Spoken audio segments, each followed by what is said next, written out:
Good morning. Good morning, everyone. Today is Tuesday, October 8th, 2019. It is 9:30, and it is a regular meeting of the Los Angeles Board of Commissioners. Madam Secretary, please call the roll. Good morning. Let the record reflect that Commissioners Decker, Goldsmith, Soboroff are present, and we have a quorum. Thank you very much. The first two matters on the regular agenda, A and B, are related to donations. Commissioners, are there any questions on item A or B that either of you have? I don't. Very good. Madam Secretary, are there public comment cards on A? We have none. All right. Is there a motion? The recommended board action is to approve the report and accept the donations on item A. So moved. All in favor? Aye. Aye. It passes 3-0. Are there public comment cards on item B? Yes, we have one comment card. And who is that? Jonathan Foster. Mr. Foster. Hi, good morning. Father God, thank you for today. Father God, thank you for your son, Jesus. And Father God, protect us all. I wanted to say something. It's nice that the women are serving. We know that by strength, men are a little stronger than women. And, I encourage this to happen. My time's not running, by the way. And what I wanted to say, though, was that I know that some of the interaction with the police department sometimes, kills people. So everybody didn't get killed. And the situation with Mr. Dewey was, as I spoke, there were a lot of things with this female officer that dealt with him that could have been done differently.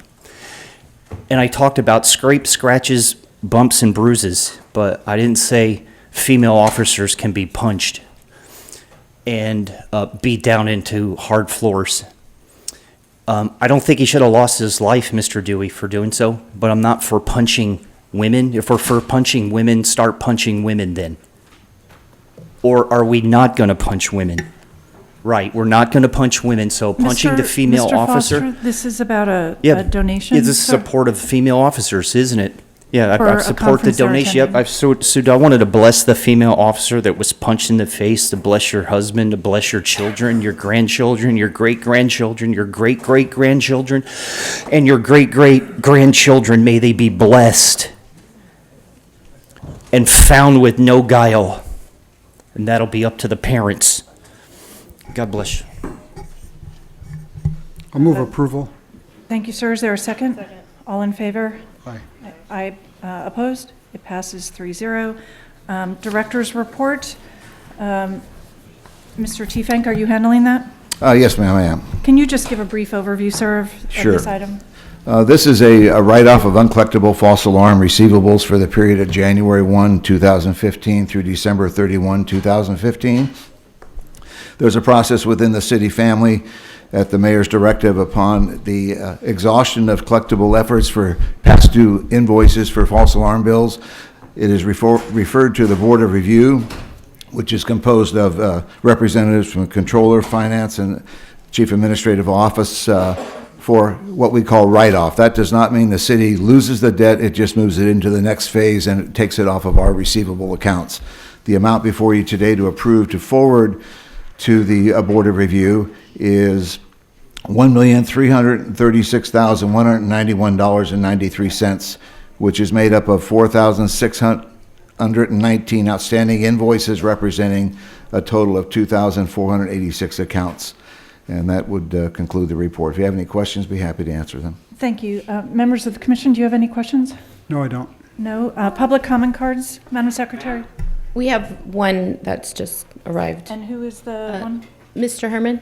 Okay, too late. Mr. Herman, please proceed to the podium.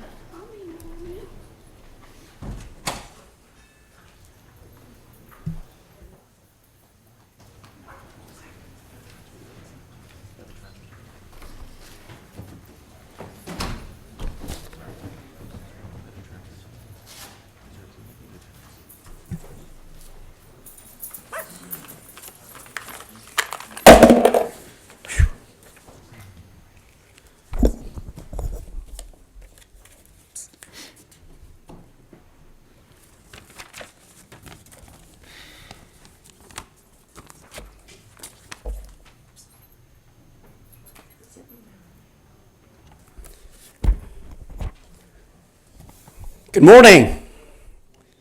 Hell of a morning when you got that kind of money to spend. A write-off, uncollectible, false alarm, monies. What are we doing with these monies? Why can't we return these monies to the people that you owe it to? Public interest. Yeah, Wayne Spinner and I are public enemy number one, most wanted on the TROs and TMU, but we're here to satisfy whether or not the write-off of uncollectible alarm under BPC for cunt number 190272, cunt December 31st, 2015, as set forth. Case number for the record, 0950529. Yeah, fuck for the city's board of review regarding a false alarm. Well, a false alarm is to be interpreted, construed to mean a not one fucking thing that any one of us here don't understand. That you can't return people's monies. And if the trip alarm slips and falls and cries out, warning, warning, warning, answer to the call. Because you never knew how far they was go. Fuck that shit. Is there a motion to Moved. approve the report and transmit? It's moved and seconded. All in favor? Aye. All opposed? It passes 3-0. The next item is the Executive Director's report. Mr. Tiefenk? Yes, Commissioner, this is to adjust the annual official police garage towing and storage rates for the calendar year 2020. There's a process and a formula that takes place using the Consumer Price Index for the Los Angeles and Orange County area. And that formula is then developed by our staff, taking a variety of information from the formula, creating the fee rates. This year, the adjustment that we're recommending is 2.97% to the towing rates, and that will basically work out to be, for a basic tow, an increase of $4, and for a storage of a vehicle, $1 per day. The tow rates are, if you approve them, they are within the Board of Police Commissioners' authority to set the rates. If you approve today, we will bring back, after we post them in a periodical of circulation for a period of 10 days, we will bring that back, and then they become effective January 1 of 2020. And is this the same process that's been used in the past, sir? It is the same process we have used for years. Okay. Are there questions from commissioners? Seeing none. Madam Secretary, are there public comment cards on this item? We have one, Mr. Herman. Herman?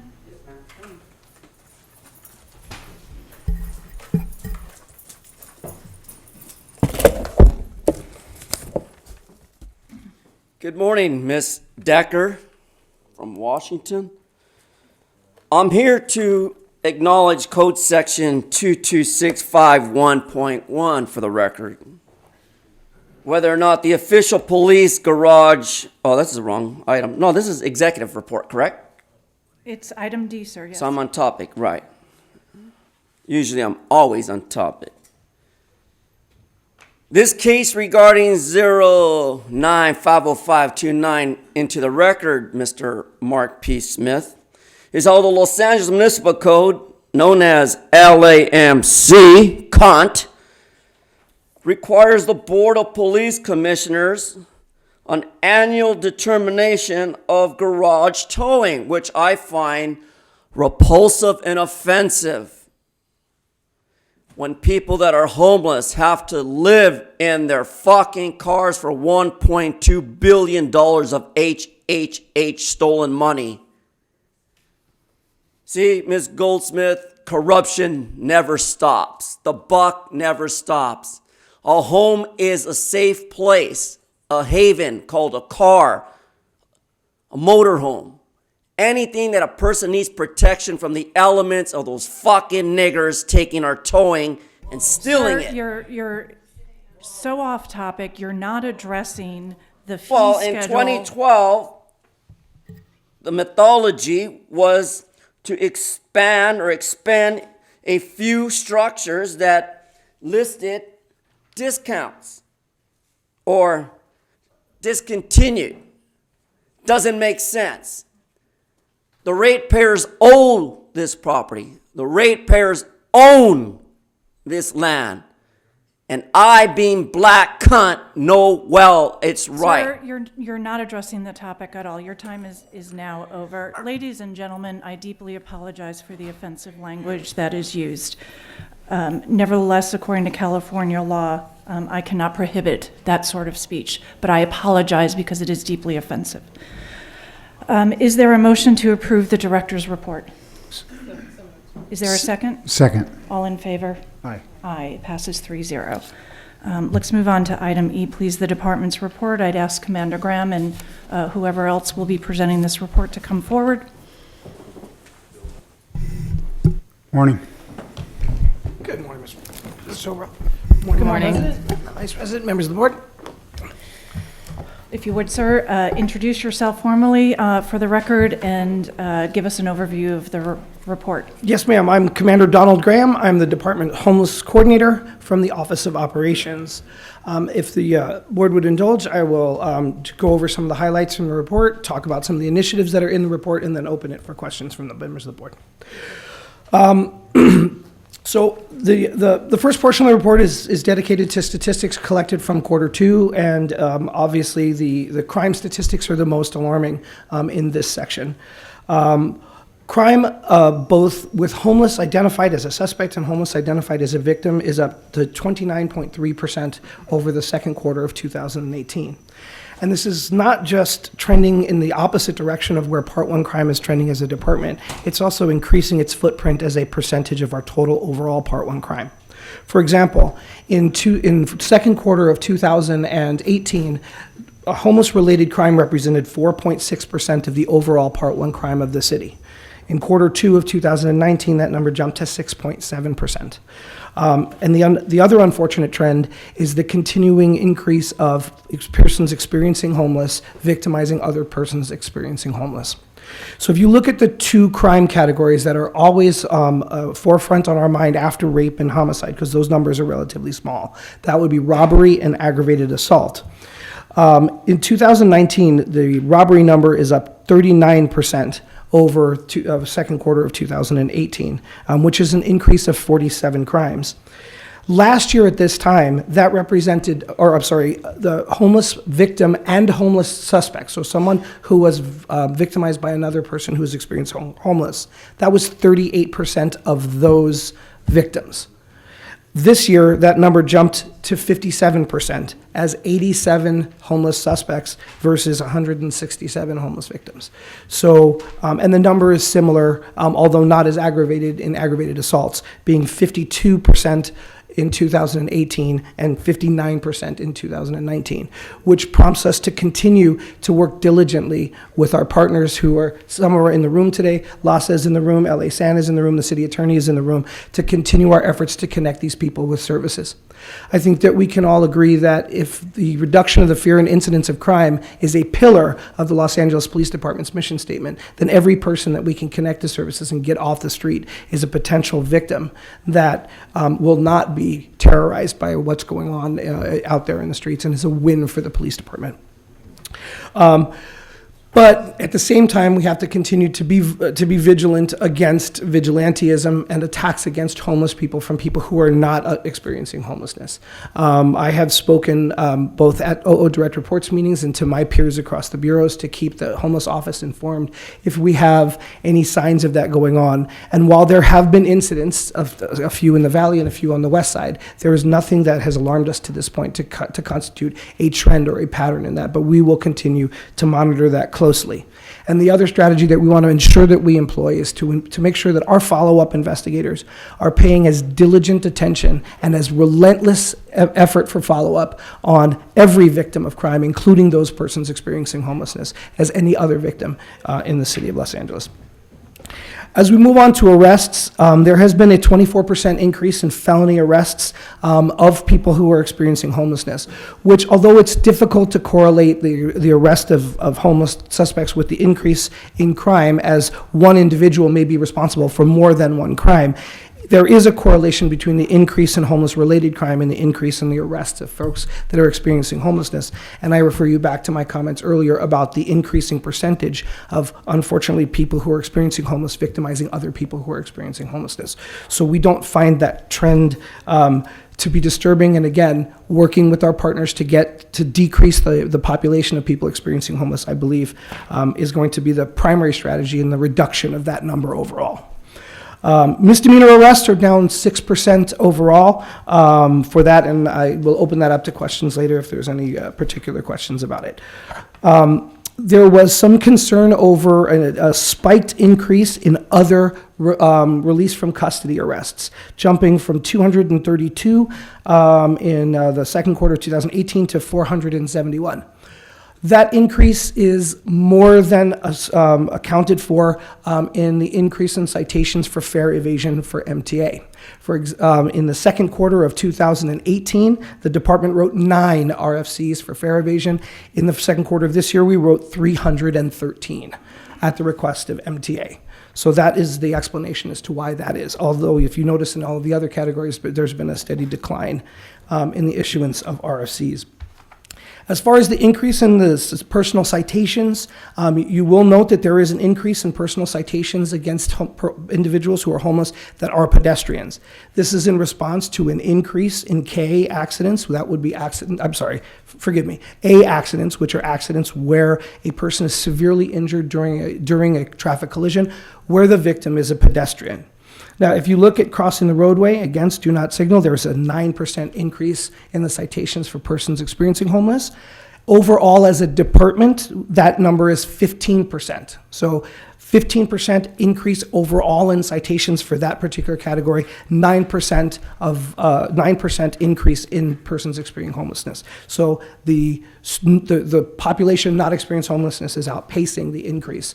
And that number is similar in walking outside the crosswalk, where persons experiencing homelessness experienced a 33% increase in those citations. The general population, 89% increase in those citations. For jaywalking, similarly, 11% for those experiencing homelessness, 31% increase in the in citations for people who are not experiencing homelessness. So, in fact, the increase in pedestrian-related citations for people experiencing homelessness is not keeping pace with the general trend of the department in our attempts to use enforcement as a tool to cut down on injury accidents. Pardon? There was, if you use the mental evaluation unit, there was a 9% increase in SMART calls for service and a 13% call for SMART calls for service with people experiencing homelessness. But yet there was a 6% drop in the number of calls that the SMART team actually handled. So after reaching out to my friend, the captain of DSVD, there was a deployment issue. They have 6 individuals down because of IOD injuries, and that did affect their deployment. But a trend that they're seeing is that as MHIT training it continues to expand out through the department. So now the HOPE teams, the RESET teams, and now all of the individuals who are getting off probation that are brought back to training division for their year in recap are getting MHIT training. As that MHIT training goes out amongst the department, the patrol officers are starting to feel more confident in handling these mental illness calls because they feel that they have the tools to handle them. And so beginning this year, DSVD is going to begin to actually track the statistic about how many times patrol notified SMART but didn't request their services because patrol handled themselves. And I think that when you look at that relatively minor decrease, that explains why there's a decrease there. As far as uses of force against persons experiencing homelessness, there was a 14% increase in categorical and non-categorical uses of force department-wide, and that is a 19% increase against persons experiencing homelessness. In my experience as a command officer for 5 years, both at Central and North Hollywood, if you correlate that with the increase in the calls for service for homeless individuals experiencing mental illness, it does correlate with an increase in non-categorical uses of force. It is of the 35 numbers of uses of force increase over second quarter of last year, there were 0 non-categorical uses of force increase. So 3 in 2018, 3 in 2019. So there's been no increase there. The increase has been in non-categorical uses of force, mostly in the areas of firm grip and body weight in order to control an individual who is unfortunately experiencing a crisis situation as the officers go out to stabilize the situation. I want to move over to our initiatives. The first that's listed in the report is partnerships with LASA, LA SAN, and DMH.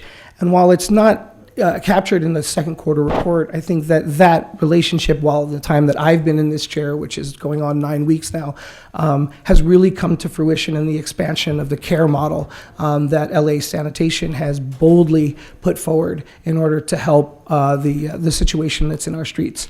We have had to work very diligently with our partners at the Department of Sanitation, as well as our partners with LASA, in order to coordinate scheduling, operations. We've trained together, we've learned to communicate together, and I think that relationship is going to continue to move forward very strongly and go back to that first strategy on how to reduce crime, which is to get people off of our streets. And helping make those connections and supporting those operations has really led to an increase in our relationship, and I'm very happy about that. In specifics for the second quarter, on April 15th, the Department Mental Health Unit provided MHIT training for members of the Los Angeles Sanitation Department and their ECI inspectors that actually go out in the field every day and interact with the population experiencing homelessness. A total of 47 employees were trained on that in that area. On June 13th, some members of my staff, as well as Operations Valley Hope, participated in the training of 100 new outreach workers that were being trained by LASA. We were happy to participate in that training. On June 23rd, 4 members of the Department of Sanitation's inspectors, the ECIs, actually went through our Level 3 Academy.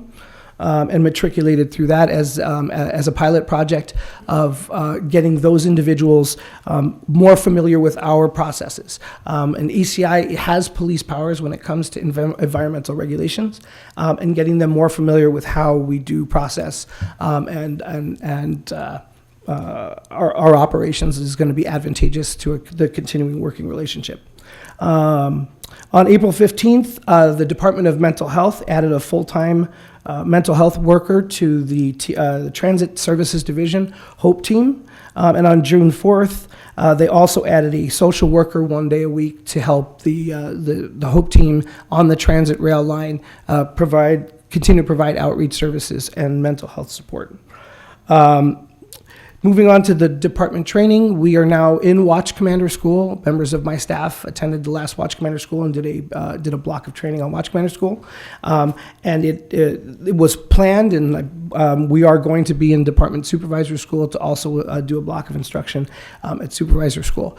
We're continuing to work on getting into the recruit. And forgive me, I don't remember the formal name of the training, but when they come back at the end of the year, that LAPD 101, and getting a block of instruction in that so that we can have an opportunity to talk to our very young officers about what we're doing in the field.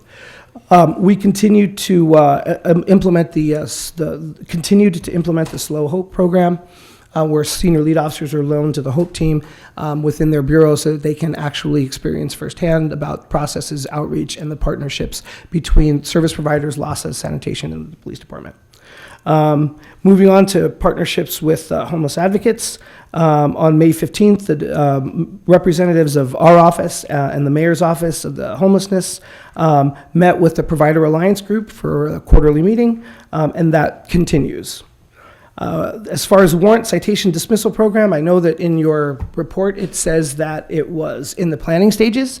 That has now been implemented. The plan has been approved by the district attorney, the city attorney, our chief of police. I have today here in the audience Assistant City Attorney Dita Monaco, if the board has any questions about the particulars, and she has a handout to present to the board with the particulars about that warrant dismissal program. As far as public advocacy for the Department Posture on Homelessness, which is all about messaging to senior lead officers, we continue to go around the city in our tour. Mr. Rubenstein, Director Rubenstein, and my predecessor, now Chief Choi, and then myself joining in after I got this job. In Q2, Olympic, Southwest, Southeast, Pacific, and Wilshire were done in that role. And although you'll hear about it in the later report, I myself addressed the entire body of senior lead officers throughout the city last week at the Senior Lead Officer Summit. So we continue to direct communicate with the senior lead officers to calibrate their messaging for the city. As far as the utilization of the UHRC, we have a full-time Lieutenant 2 now. Yasir Galani, who's here in the audience behind me, is my officer in charge of the UHRC. We have it up to full staffing levels. And now, after October 1st, with the deployment of CARE and CARE Plus and the citywide coordination that is necessary, I think the white hairs that are in his head were not there when I hired him. So he and his staff are doing a tremendous job at continuing to coordinate with these other two entities. And my compliments to both LA LASA and the Department of Sanitation to show such organizational agility to go from a much more on-the-spot scheduling operations to actually looking 6 weeks out and trying to mirror LAPD's type of 20-day scheduling. That was a Herculean effort on their part to get done in 2 months, and they delivered this month, and they've been doing a fantastic job so far since October 1st. Get Help is an application that we had piloted in West Bureau. My personal discussions with their officer in charge have been overly positive. From the standpoint that the resources that have been accessed on the Get Help app are relevant. As a former senior lead officer, handing out yellow cards to people who were unfortunately experiencing homeless back in the early 2000s, and unfortunately finding out that some of those resources on the card had been closed for months. There's nothing like introducing somebody with hope and then popping that bubble because that resource doesn't exist. So the officers in West Bureau have had tremendous success in accessing those resources because the team who is here today, the development team from the Get Help app, are consistent and they're diligent in making sure that they're contacting the resources that come up to for the officers for their availability and making sure that those resources are still relevant. That pilot program has been expanded out to Operations Central Bureau and Operations South Bureau. Operation Valley Bureau, not South Bureau, Valley Bureau. So we're waiting to see the preliminary information from the Hope Sergeants is positive, but we're waiting to see for more saturation as to how that goes with that program. And finally, the naloxone, the program for the deliverance of life-saving medicine for those that are experiencing overdoses. So to date, as of this report, there have been 20 instances of application and 17 lives were saved because of the distribution. And with that, I will open it to the board for questions. Thank you, Commander. And because you mentioned it and offered further briefing from an assistant city attorney, I wonder if I could ask her to come forward and share with the board some of the particulars that the commander referenced. Thank you very much. And if you wouldn't mind stating your name again. Gina DiDomenico, Deputy City Attorney. I got it right. You did. Good morning, Commissioners, Chief Moore, and members of the LAPD. It's an honor to be here today to speak with you about this initiative, which we've been working on for the past year. On October 1st, 2019, the City Attorney filed a motion to dismiss 803,388 infraction citations and to suspend fines and fees for 142,526 infraction citations. 150,000 of those were in warrant status. which is an important thing to note. The city attorneys moved in conjunction with us, and they moved to dismiss 914,252 infraction citations and to suspend fines and fees for 163,650 closed citations. Those citations all occurred prior to June 30th, 2014, and I would like to note that the vast majority of them occurred at least 10 years ago.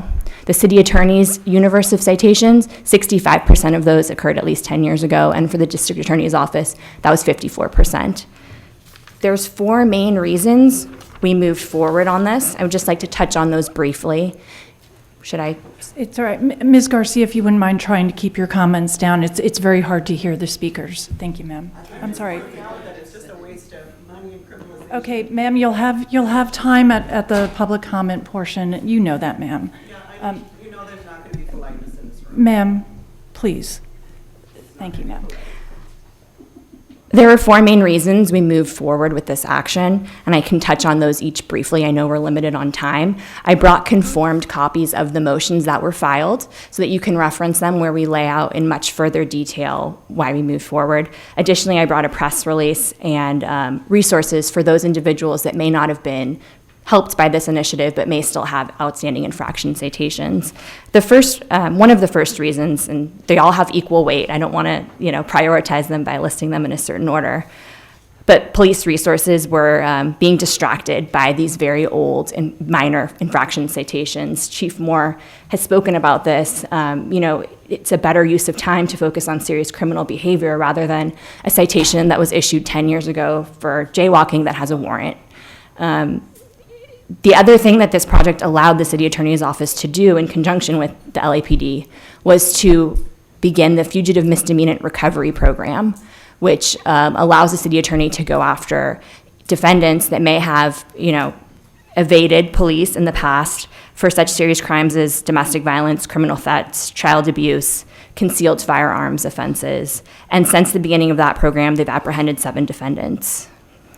The other reason I'll touch on is road safety. When an individual doesn't appear in court on a vehicle code violation, the court's policy is to refer that to the DMV for license suspension. This has big consequences for road safety, as you can imagine. You can't get car insurance if you have a suspended license.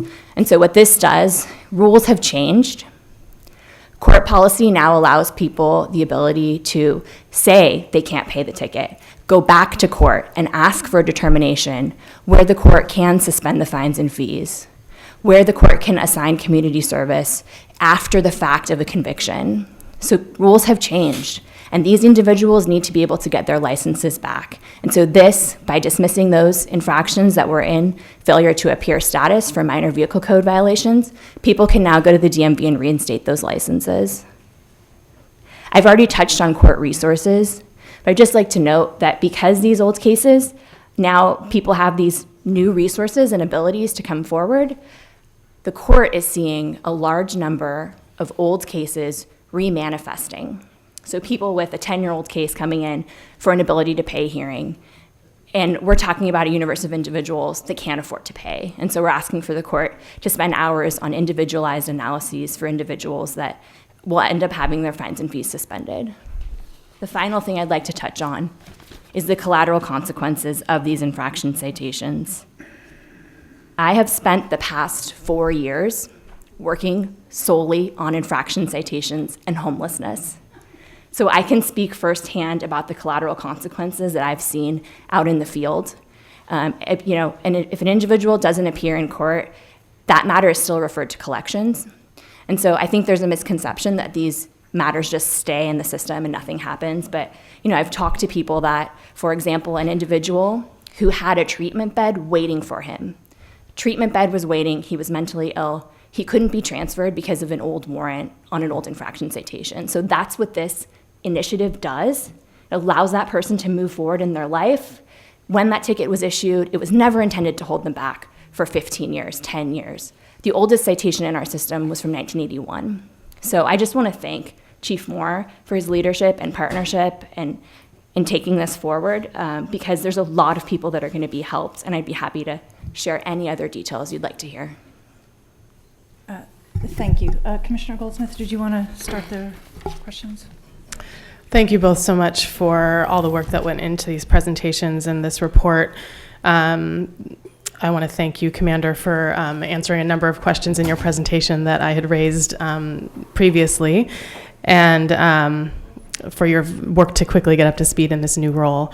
And there's a number of really positive things here. Certainly the warrant and citation dismissal program is a huge step forward, fixing a very unfortunate situation that was caused by the system and is now being fixed by the system, so I appreciate that. I'm really glad to hear about the Slow Hope program that's directly to address concerns that have been raised by people experiencing homelessness and their allies about some of the messaging they were hearing from SLOs, and this, I think, will improve empathy and understanding from SLOs. I see a number of things in this report where you've really responded to concerns raised by people experiencing homelessness and their allies and have worked to address them.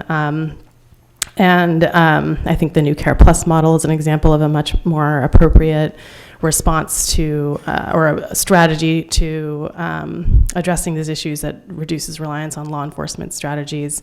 So there's a number of things in here like that that I'm very happy to see. I want to kind of take a little bit of a step back and really call our attention to the objective that you put here, which I think is very well stated. Protect the rights of all individuals regardless of housing status, assist the most vulnerable, and enforce law as a matter of last resort when dealing with quality of life violations. So I'd like to hear your analysis. We've heard the statistics and all the details, but just kind of taking a step back at a high level of analysis from you, Commander, about, you've been in this role now for how long? 9 weeks. 9 weeks, okay. Well, I talked to you before 9 weeks ago, though. It must have been when you were transitioning. Just transitioning, Okay, yes, good. So you're new, you have fresh eyes. I know you have ambitious goals to doing the best that you can in this role. So I would like to hear your reflections on, given that that's the objective of the work, how do you think we're doing, and how can you tell? Are these metrics that are in this report helpful? Are there other metrics that you use to understand the degree to which we're doing that? And where do you think are the areas that you want to focus on really strengthening the department's approach so that it can live up to this objective? Thank you, ma'am, for the opportunity.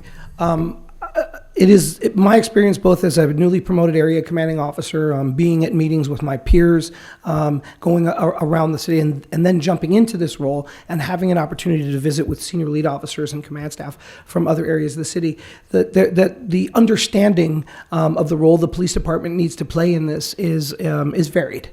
And so my superordinate goal in this job is to create a clear operating picture for the members of the department, and not just for the HOPE officers and for the senior lead officers and for the command staff, but for those two young P2s that are working in an ACAR in the middle of the night who get a radio call and go out there, so that they have the confidence in where their department's philosophy is when it comes to law enforcement, where it comes to outreach, and when it comes to the public safety goals that are the cornerstone of our organization. As to the enforcement as a last resort and making sure that that messaging is clear to the police officers, that there are a variety of crimes that exist that are accentuated by the fact of somebody's experiencing homelessness. The 4118 series, the living in your vehicle series, the crimes about property. So much of this is tied up in a person's status, and I want those officers to realize that those are the circumstances where we need officers to utilize those connections within the community, with our allies, with other city agencies, and try to make those connections. To go back to that first point about getting people off the streets is going to be our number one strategy on reducing crime against victims of victims who are homeless. But also not advocating their position as police officers. And when they see things that are disruptive, someone who is engaging in narcotics activity in a homeless encampment endangers the other members of the homeless encampment. It brings in elements to attempt to compete, sometimes violently, for the opportunity to sell narcotics to individuals. And also, people who are desperately trying to recover from a narcotics addiction are put in jeopardy by having somebody with such close proximity who's continuing that activity. So what I envision my role and my staff doing over the next foreseeable time that I'm in this position is going around to the department, utilizing all of the tools that we have in the organization to reach that level of common operating picture throughout the organization. I intend to use our visual audio through our Volt unit, the traditional methods of putting out orders and explanations and memorandum and the mechanisms of the organization, but also to get out there to the roll calls, get out there to the command officers meetings, and be open for questions and dialogue throughout the organization. Much like last week when we did the senior lead summit with 180 senior leads from across the city. With that many hash marks in the room, it's always a challenge to get up in front of them and try to deliver a message, as I'm sure the chief will tell you. But we all speak the same language. And at the end of the day, we all have those agreements that reduction of the fear and incidence of crime in this particular element would be the reduction of the population of people who are experiencing homelessness. So that's my first subordinate goal. My second goal in this job is to provide the organization with the proper messaging set by you through the chief of police to the members of the organization, so that when they're out in the community, they can help to clarify expectations for the community as what the department is able to do, clarify the roles of the people who are engaged in this effort, and hopefully temper the sometimes frustrating ire that the community members have towards the department about what their perception is of our inability to do anything about this issue. I think that when the messaging is confusing, people will tend to default to there's nothing we can do, which can be interpreted in so many ways and none of them positive. So that would be my second goal.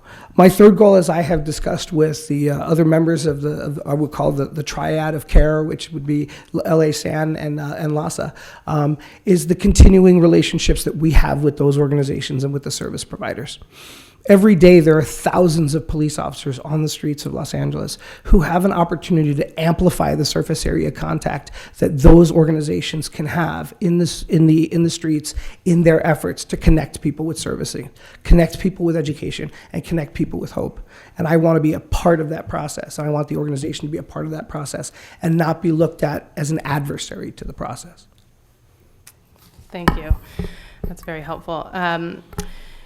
One of the challenges we talk a lot about with law enforcement is that the LAPD has to deal with the symptoms of societal problems that are deeply rooted and that the department didn't create and the LAPD can't solve.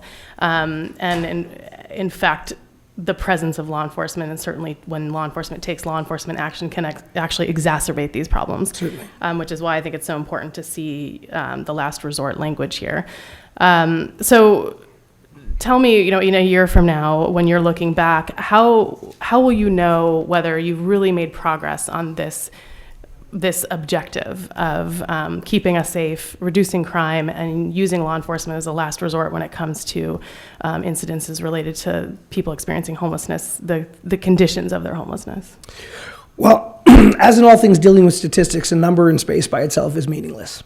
And so watching as these numbers fluctuate from period to period and being able to formulate the right questions to ask of our command officers, both in our interactions during OO direct reports meetings that we have weekly under the leadership and guidance of Chief Arcos, or during the CompStat process, and asking them, what do these fluctuations mean? But I want to take a look at just beyond the statistics, utilizing the CompStat tool, and talk about mechanism. Do the officers and detectives in a particular division, do they feel confident in their ability to be conversant in these tools? My staff has just prepared a glossary of terms when it comes to homelessness that we've derived from several different NGO resources that we're going to be sending up the chain of command for approval and hopefully publishing throughout the organization to give people common definition. I think part of the issue that we have with the community is that we come at this from such different angles that when you say a word like shelter, it has so many different connotations to people. And at least making sure that our folks are conversant as to what those technically mean, so that when they're at meetings, when they're interfacing with the public, they can have those conversations and help to do the education piece. So I want to look at the mechanisms that we're using to track the crime. I want to make sure that the mechanisms we have to potentially track trends and patterns of vigilante-type crime against the homelessness are in place and that they're solid. So over the next year, those are the pieces that I'm going to be focusing on, with the majority of that effort being towards opening up the education for the organization and going back to that first subordinate goal of common operating picture. Great. And you said that, the biggest problem is that there are so many people experiencing homelessness on the streets, and that's really the problem that we need to solve. And I just wonder, how do you reconcile in your mind and approach the reality that there just is not enough services, certainly not enough housing, and even not enough services to help the people that are on the streets. And so, we find ourselves in this situation where, even if law enforcement is used as a last resort, it's still used and creates this problem that then there had to be years of work to undo, which is clogging the system with citations and warrants, that there's nothing people experiencing homelessness can do about them. They can't pay them. They can't meet the expectations of the courts. And so they get stuck in the system, and the collateral consequences are dire, as the Assistant City Attorney explained. And so we can, in some ways I see this report as reflecting that we're going, they're trending generally in the right direction. Although in some, we're seeing the, crime go up in terms of victims who are experiencing homelessness, which is a huge problem and concern. And we're still seeing increases in release from custody in terms of the fare evasion. We're seeing personal service citations increased, which in general is a trend in the wrong direction. And you've explained some of that, but I think with the pedestrian violations and the MTA asking for increased enforcement on fare evasion, but in general, we're still contributing to this problem where we're creating a consequence that doesn't help. It's not going to change the behavior of people. It's only going to get them stuck in a system they can't get out of. And so I just wonder how we reconcile that and how the department can approach that.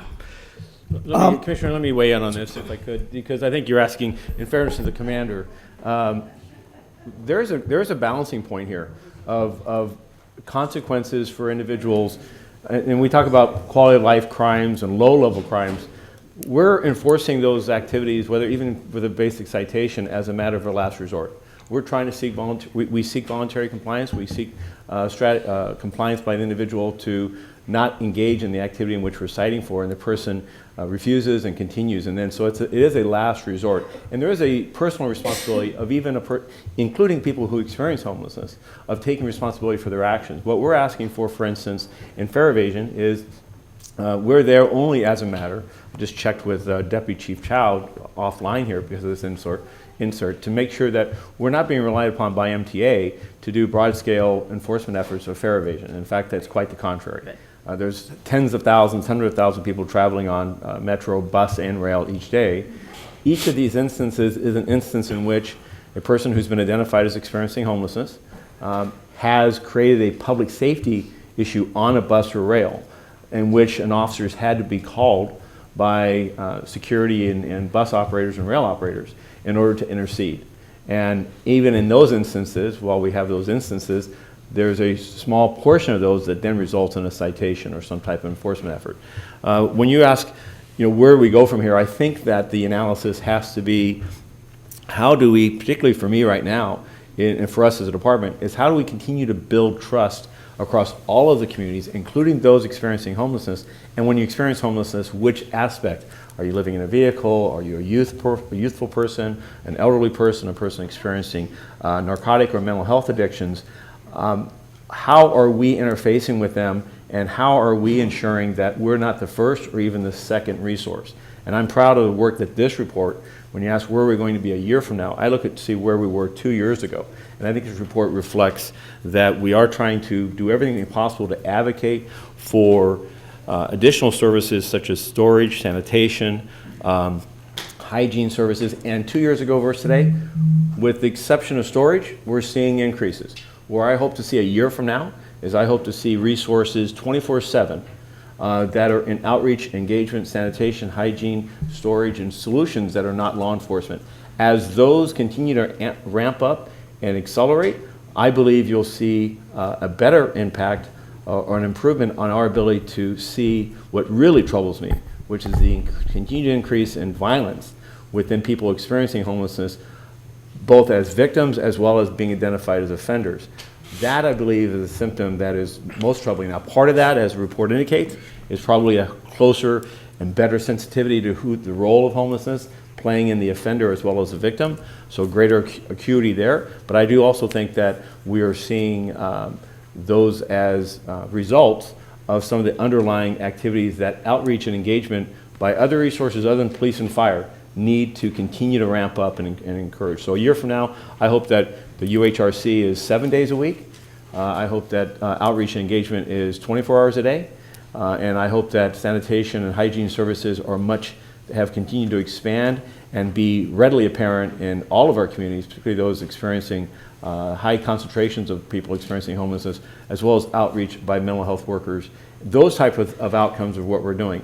We will continue to monitor that we not take enforcement actions on matters that are that are going to consequate to spiral down. But at the end of the day, but in those instances, at the end of the day, there is a personal responsibility that is we are to maintain the public's trust in other communities that are also experiencing the adverse impact of people who are refusing to hold themselves accountable. I'm really proud of, and I'll close, I'm really proud of the mayor's current engagement where homeless communities are themselves providing sanitation, are themselves working and policing their area to maintain order in a sense of cleanliness and structure of ingress and getting access to and from businesses and not blocking large spaces of public sidewalks and so forth. That engagement by those experiencing homelessness themselves, I think, increases order and increases that social contract of people in all those communities experiencing that this is getting better. Thank you, Chief. I appreciate all of that, and I certainly look forward to seeing this all continue to trend in the right direction. I've been very gratified to see over the last couple of years that it has, in general, trended in the right direction, and that the evidence is clear to me, based on the reports, that we are using law enforcement to a last resort at a greater and greater degree over time. And I've also noticed that the department has taken a leadership role in trying to help others who are involved in this work understand the limitations of the role of law enforcement, and I think has done a lot of work to encourage other departments and other resources that are more appropriate for these situations to step in, and that law enforcement step aside unless there's a law enforcement issue that has arisen, and to not overstep the bounds of that. And I think that's really critically important. One question I have for you, Chief, or the Commander, is there anything the Commission can do to support that message that we need increases in other resources and services so that we are not relying on law enforcement to intervene when it is not necessary or appropriate? Well, certainly the voices on the dais are loud and resonant within the different communities that you represent, as the mayor appointed you to this. And so having those conversations in those halls of power with those individuals about looking at better funding models and better deployment models for our partners, so that we can have that 24-hour, 7-day-a-week opportunities to catch people and connect them up to services. Those would be, that's the surface thought that I have. As I become more comfortable in this role and I develop more mechanical understanding of those issues, I will be sure to transmit those through Mr. Tefang to you for your assistance. Please do. On that. And with that, my colleague had another comment that she wanted to make, if that's okay with you. Hi, Commissioner. I just wanted to add, because your question was very good about future citations, there are more resources available today that weren't available for the universe of folks that we worked with on this initiative. And so if I can just highlight a couple of those briefly. So there's the ability to pay petition, which is available through the Superior Court. I'm giving you a handout on that and their website. You can mail it in, or someone can go into court. So that is something that is really useful for someone that can't afford to pay. If someone isn't able to make it to court because of transportation issues, the county now funds a one set of attorneys in every spa to help with these issues. And so that's, I believe at least $4 million of the Measure H funds. And then there's also my program, which is the LA County Homeless Court Program. We've changed our parameters to make it more feasible for people to finish the program.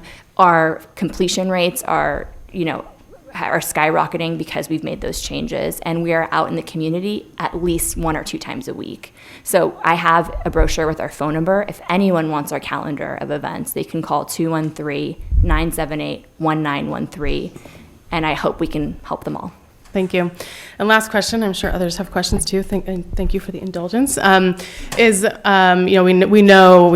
always known that people living on the streets in particular have a high incidence of mental health conditions, and now that's being confirmed that recent studies are showing it's a much larger percentage of people are living on the streets experience mental health problems than was being reported before.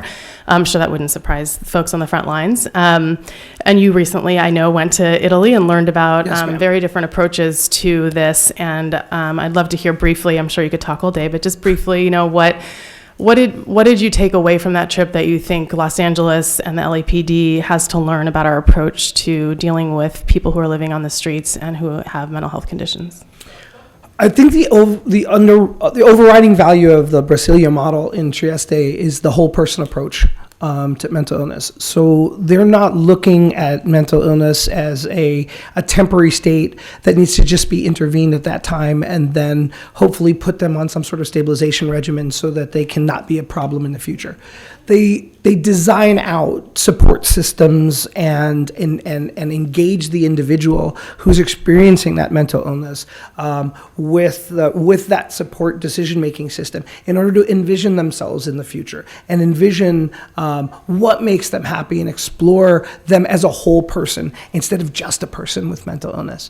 There was a very powerful presentation that was done by someone from San Diego, in fact, who had lost her brother who was diagnosed as schizophrenic, but because of all of the stigma that was involved in it, even the mental health system had failed him to the point where it over-medicated him and causing him to lose his life. She put a slide up on the board about broken crayons still color. And it sort of encapsulated for me what that whole person approach is that these are not people that you can come up with the medical minimum and give them enough medication so that they're not a problem. They're individuals and they're people. And they have families, they have people who care about them. I think about my own nephew when I was sitting in some of those pieces about his life and how much joy he's brought to my sister and the rest of our family, and how we can continue to ensure that he develops as much as he can, so that and when we think about how we can apply this in the United States, I mean, we have our challenges: the mental health system, the medical system in general. There's stark differences between the way they do things in Italy. There's some cultural issues involved. I think their innate sense of unity is far different than ours.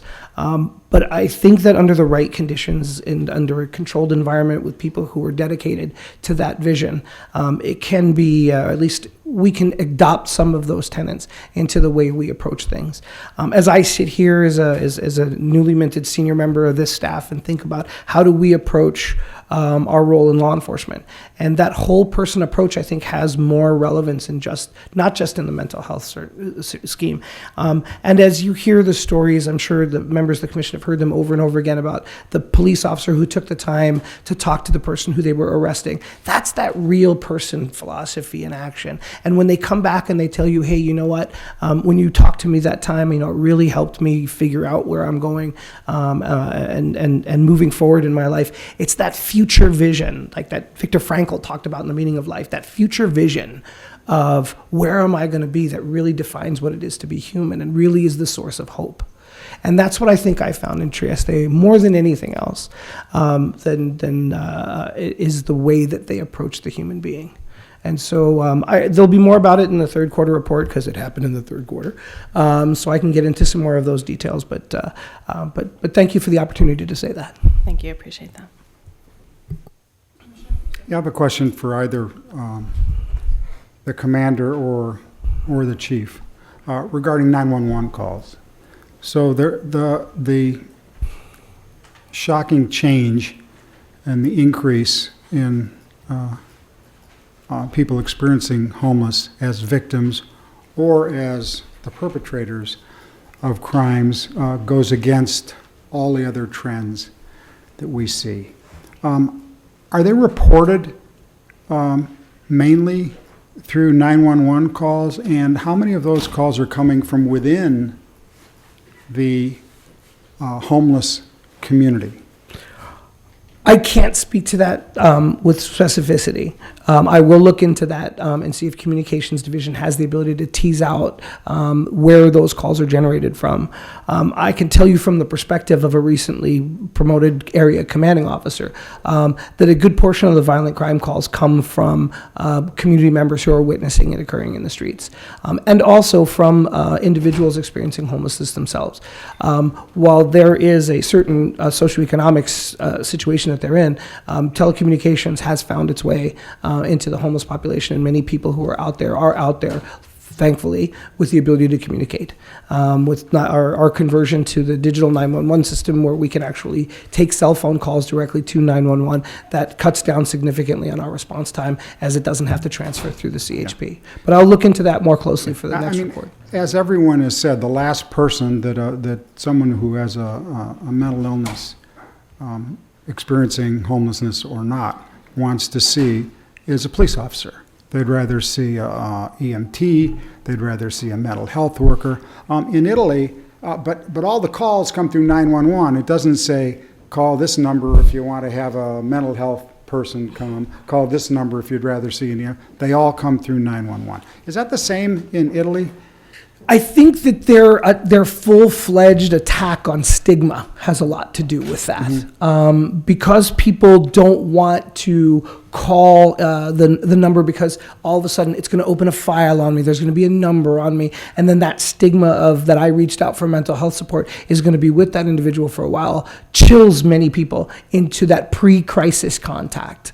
From what I understand of the Brasilia model, when somebody is identified as having a mental illness, that's when the construction begins, and they start to build this support network around the individual that they can release that idea of stigma. So if Steve sees that Don's having an issue and having a bad day, you can call that not 911 number and say to a psychiatrist, hey, Don's having a bad day, and they'll make contact with me, and they'll do what it takes to stabilize me far before I'm able to go into a crisis mode, which is another big tenet of their system. Or before an officer would have to show up. Absolutely. Yeah, okay, thank you.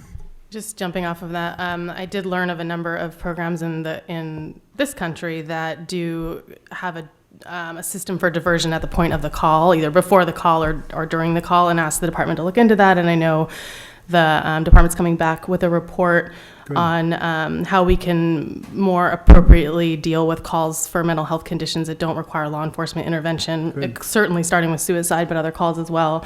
When is that report coming forward?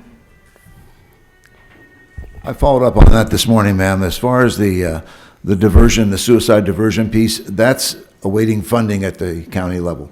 And I will get more information about that. The second phase of that report will be probably in the next couple of weeks. Okay. But there'll be a request when we bring that report back, also in the suicide diversion. I believe there'll be a request for the commission to support a letter requesting the county fund the program appropriately, because it does not have funding at the current time. Great, thank you, sir. You're welcome. Commissioner Soboroff, did you have anything else? No, I'm fine, thank you. Thank you. Thank you. Good morning. And the challenge in going after my colleagues here is they've asked many of my questions, so I will try not to repeat anything. I just want to clarify a few points. Commander, I think you answered this question, but I want to be sure if there's anything else you wanted to say on the topic, because you answered in part in your presentation and then in part to one of Commissioner Goldsmith's questions. But I wanted to ask about the trends that you're seeing, and I think in your presentation you covered not just quarter to quarter this year, last year, but over the last 12 months and what you're seeing.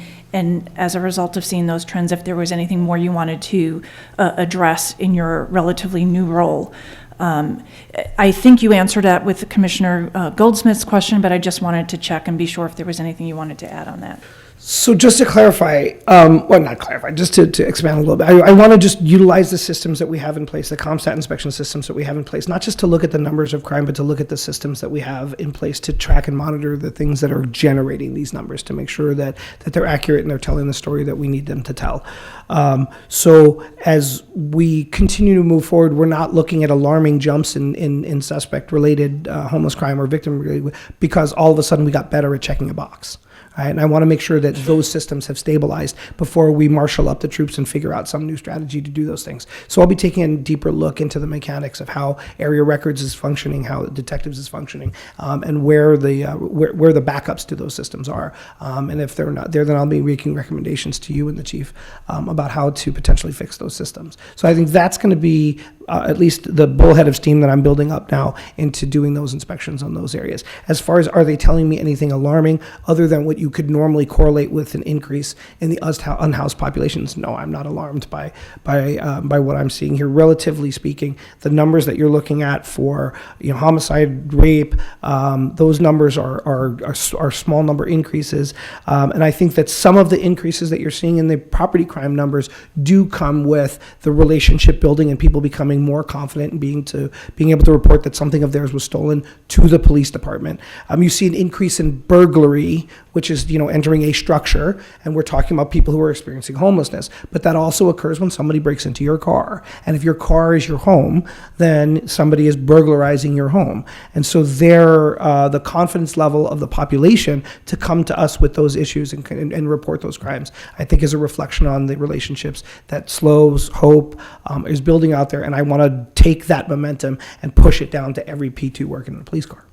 Thank you. I was going to ask about that because I think your report indicates a 250% increase in burglary related to people experiencing homelessness, being the victim. And that would be why. And that is obviously very, very concerning that they're being victimized to that. Along with all the other crimes. Yeah, and you have to assume that there's underreporting going on anyway. But the idea that they're becoming more comfortable with coming forward and reporting it to the Hope officer that comes by their encampment every day, and explaining the situation and having those officers rip out the report and start working on it, certainly I believe is the increase. Yeah. All right, thank you. Switching topics a bit, in your presentation you talked about the value of mental health training for patrol officers and how they're frequently able to handle different situations and increase their own confidence in handling those different situations. You talked about that training, but I wonder, I realize this is a bit outside of your command, but do you know when patrol officers will have all completed that training, or a full rotation of patrol officers will have? I don't have that information, ma'am, but I can certainly get it for you. Okay, I'd appreciate Certainly. getting that. And again, I realize that's not within your command, and you may not have that, but it'd be good to have that information. And then I wanted to ask a few questions on some of the numbers in your report, Commander. Understanding, I think you're reporting on a time period where this was not your command. Yes, ma'am. But I want to be sure I'm understanding the numbers, and particularly like table 12, 13 in your report. And I think it highlights some of the issues both the chief talked about and Commissioner Goldsmith, because the report indicates that for unsheltered persons, there's just over 27,000 individuals in the city of Los Angeles.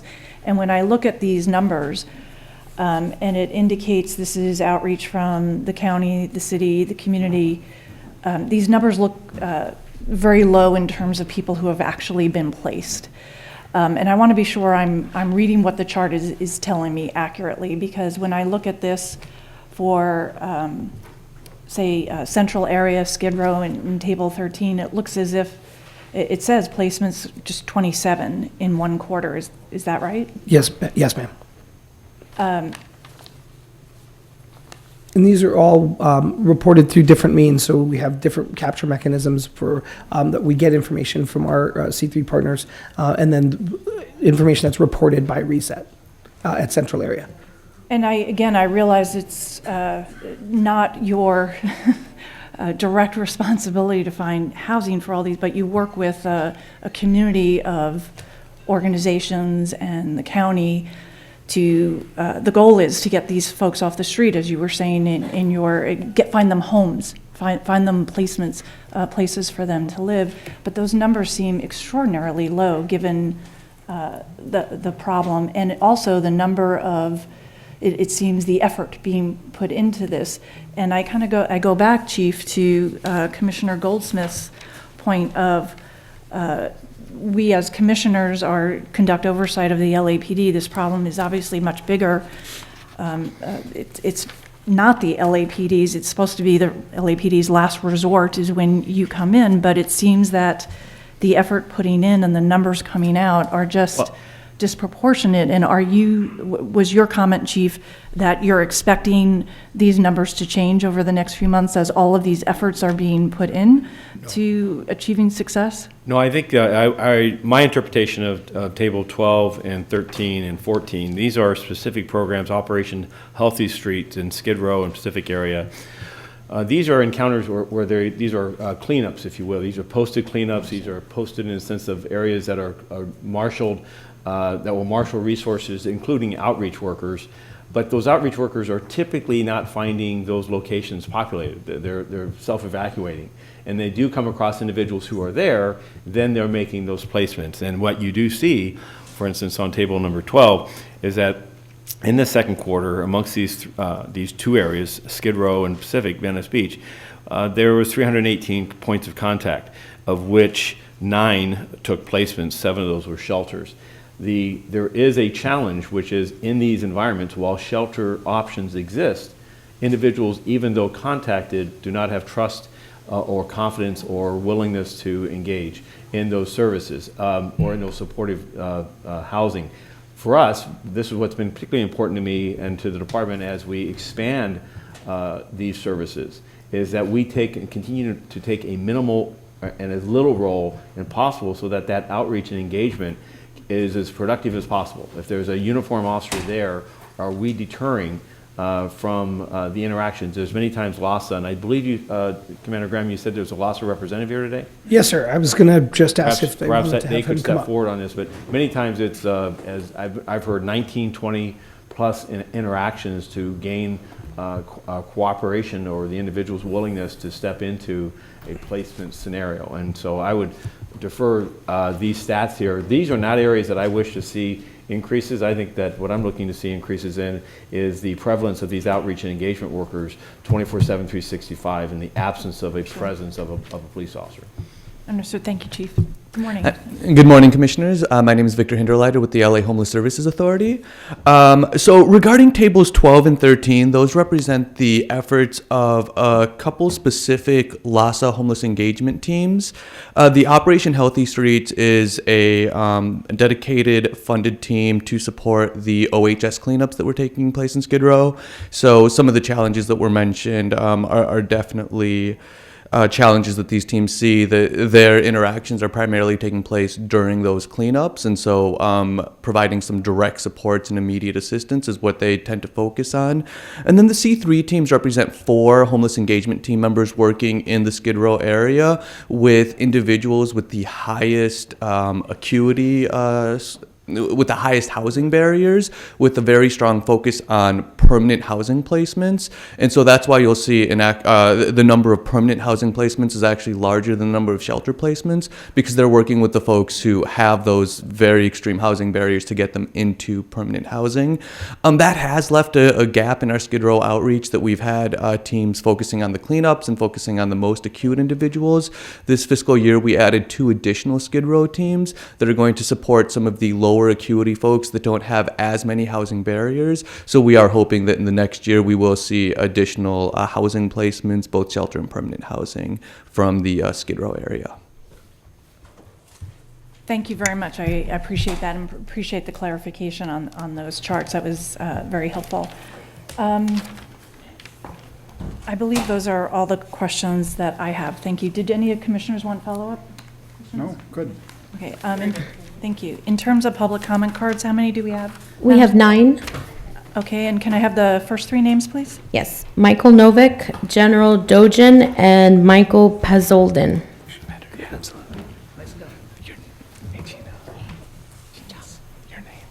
So it's fairly shocking to me that you've been talking about this for about an hour and nobody ever used the word racism. Maybe it's because it's only the European descent members of the board that are here today. I don't know. But starting with the chief's cover letter, he talks about quality of life violations.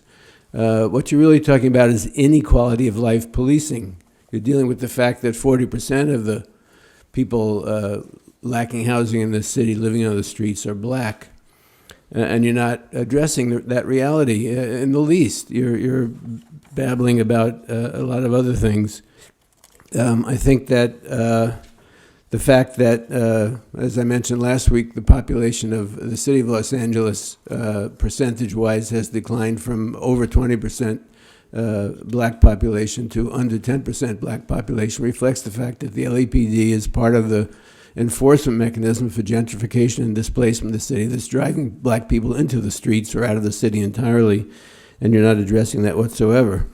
You talk about the fact that the city attorney apparently dismissed close to 1 million citations. You don't talk about how much money the LAPD has wasted over the years issuing and enforcing those citations and trapping people in the criminal justice system. Every penny you spend on this stuff is wasted money that should have been spent on housing, on jobs, on education. So, if you want to set policy, I will point out that there was one particular statistic that I wanted to look at, and now I've lost it. But the number of arrests and crimes against people have gone up dramatically, and if there's any role for law enforcement, it would be in stopping some of those crimes from happening against homeless people.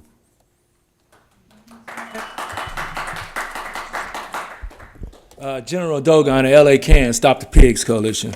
I just have a couple of points. This is a bad report. It's bogus and it's full of criminalization. Released from custody, you had 2,057 in 2018 and 1,514 in 2019 for a total of 3,571 people that shouldn't have been arrested in the first place, right? Why arrest somebody when you can just cite them out? That's why the homeless people hate you and don't want to talk to none of your hope teams and other stuff like that, right?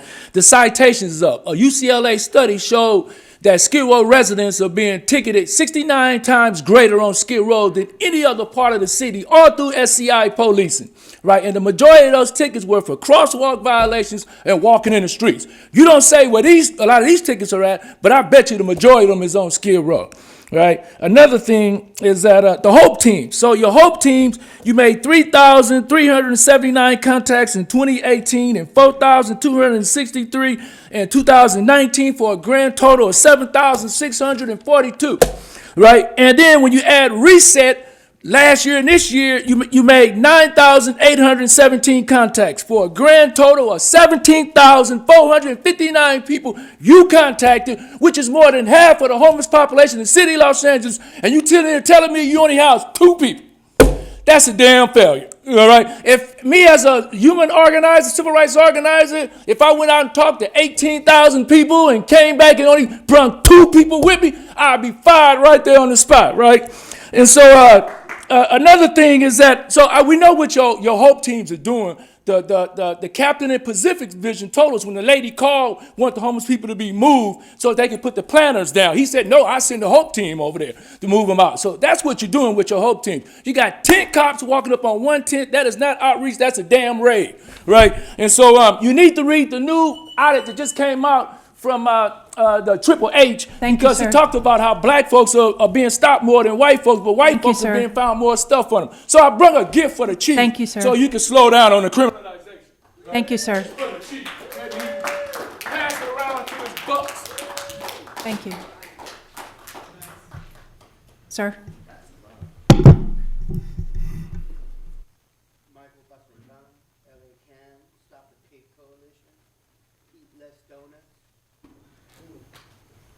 In the second quarter of 2019, 5,620 calls were made by the mental health evaluation unit. 1,419 of these calls were for homeless. 587 were handled for homeless. I want to know, what the hell does handled mean?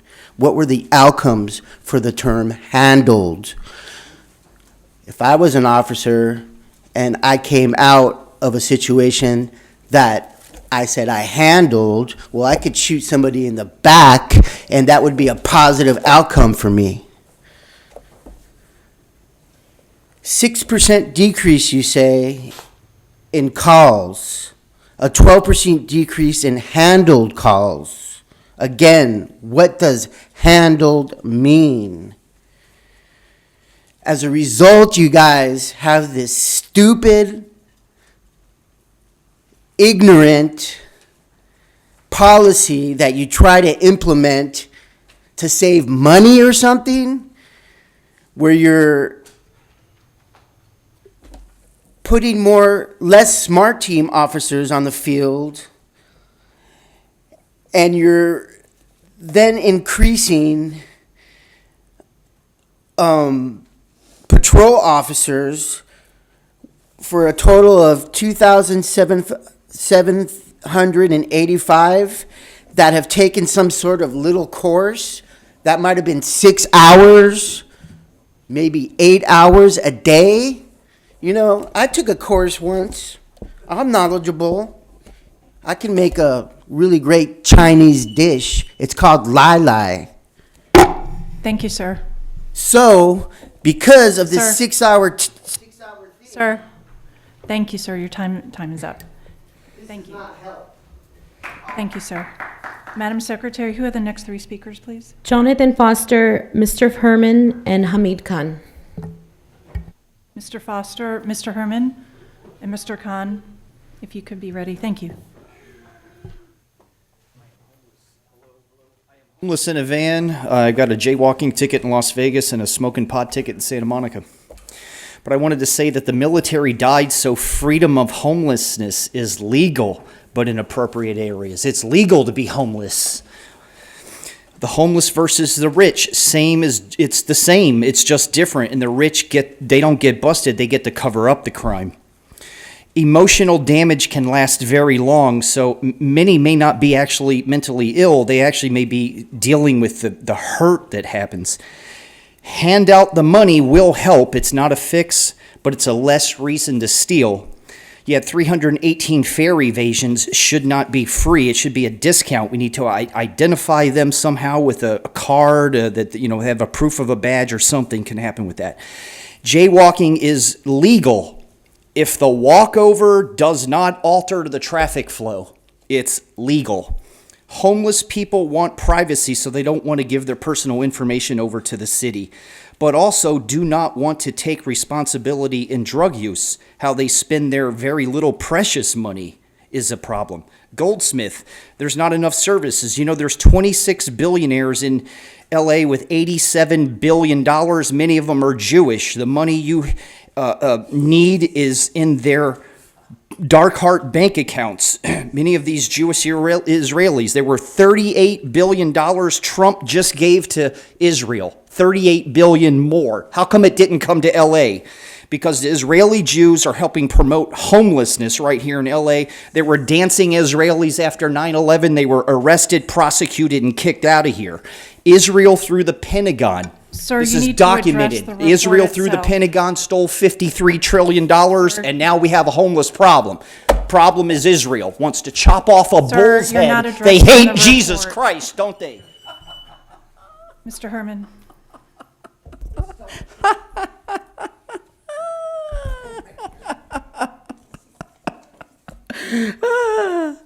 Hilarious. LA Times, B6, Carrie Morrison, Morrison. For the record, addressing Lhasa, Andrew G. Hill.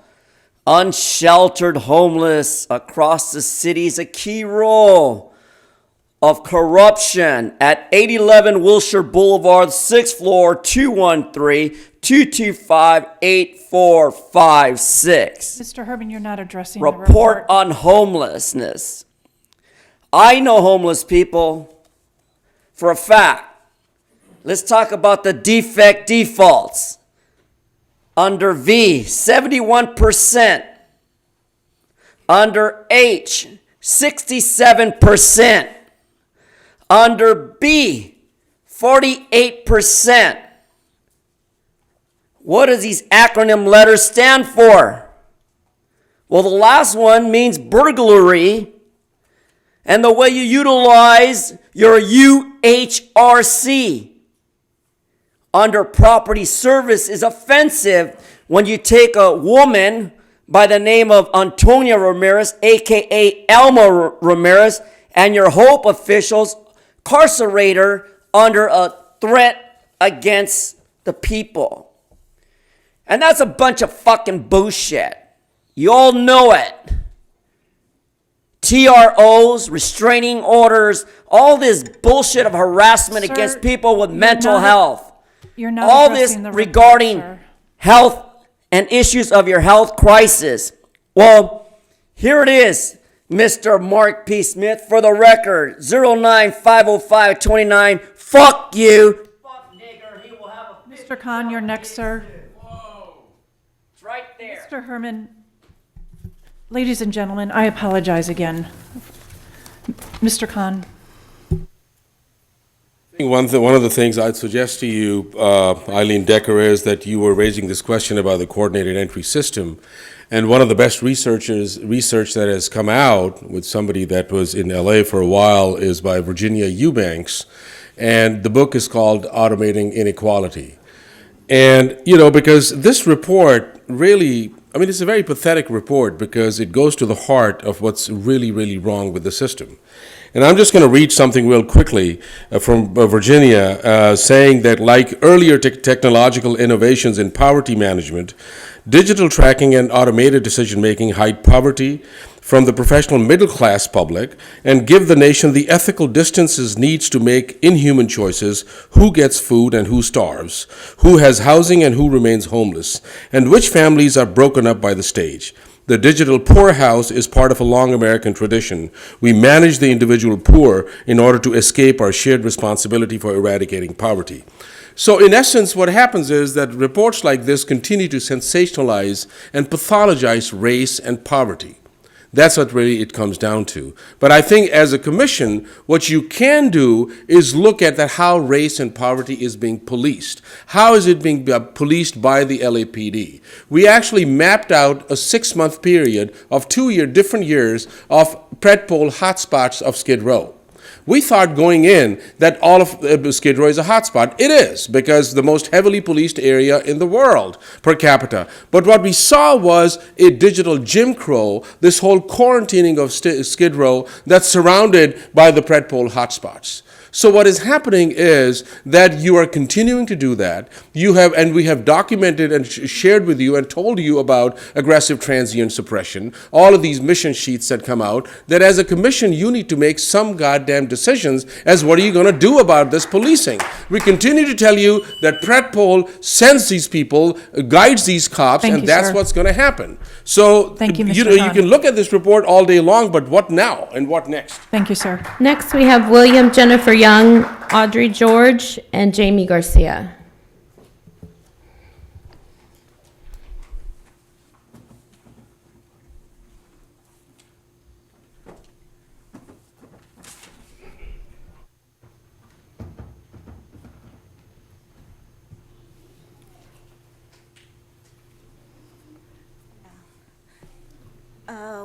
Good morning, Your Majesties, again. This is our several times visit here. And thank you, Chief Moore, for your concern. However, your officers so far, they have spent the time worked out a sheet like this full of false statement. Can you believe police officers? If I can interrupt you just for a moment, this issue is not, you should save those remarks for public comment. It's not regarding this topic. This topic is regarding homelessness. Okay, we wait next. All right, thank you. Ma'am, Chief, if Madam you, Chair, since you're at the podium, and you put in a public comment card, is that correct, ma'am?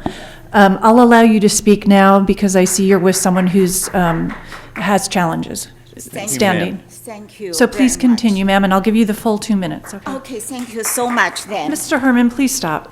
Thank you. And this gentleman, senior, veteran, handicapped, he lost his 9,000 Mercedes SUV because Van Nuys Mercedes made the fraudulent police report to Van Nuys police station.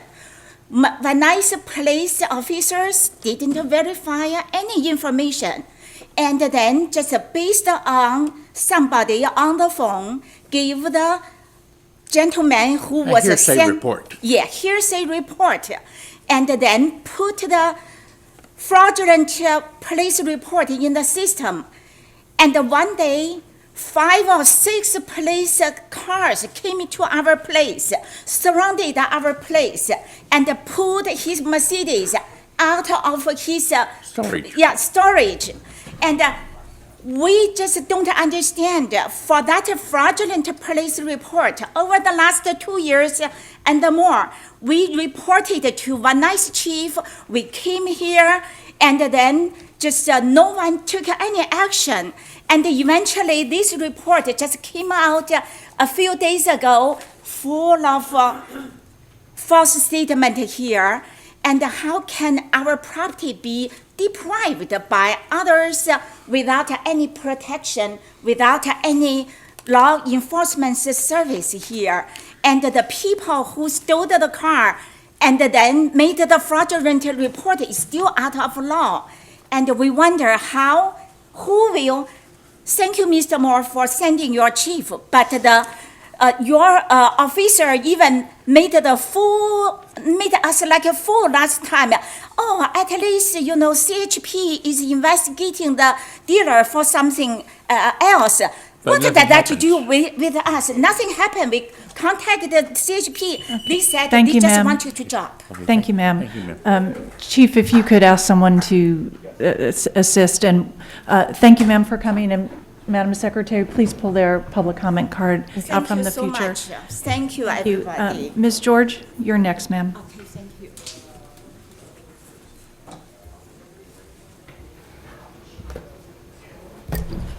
So I hope you really heard the eloquent remarks that came before me. Most of the presenters on this report had factual, logical, powerful statements to make. It left me feeling a bit speechless, and I hope you felt somewhat schooled and concerned.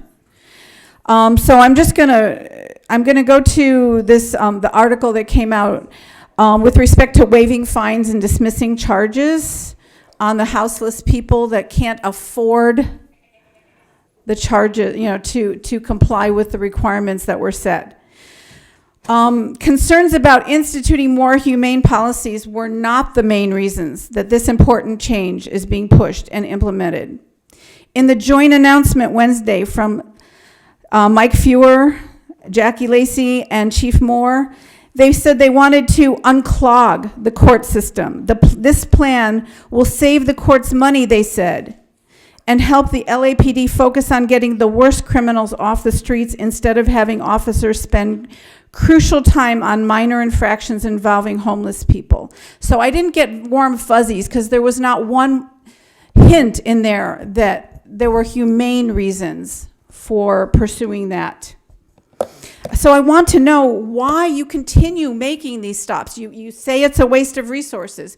You know that you're going to end up waiving fines and just traumatizing people with interactions with cops. Interactions with cops leads to great trauma and often puts people at a very high risk of having a use of force inflicted on them. Stop it. Why why are you continuing this? And all I can think of is that you're just wanting to increase your reported crime data. Increasing your reported crime data supposedly justifies more policing.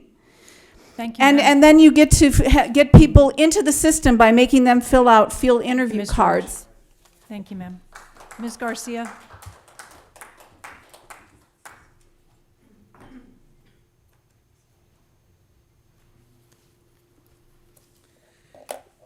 So I want to kind of build off of what Hamid Khan was saying, but also point out a very difficult question that Shane Goldsmith raised. And, this is, and also I want to put it into context with what, Michael Moore is saying as well.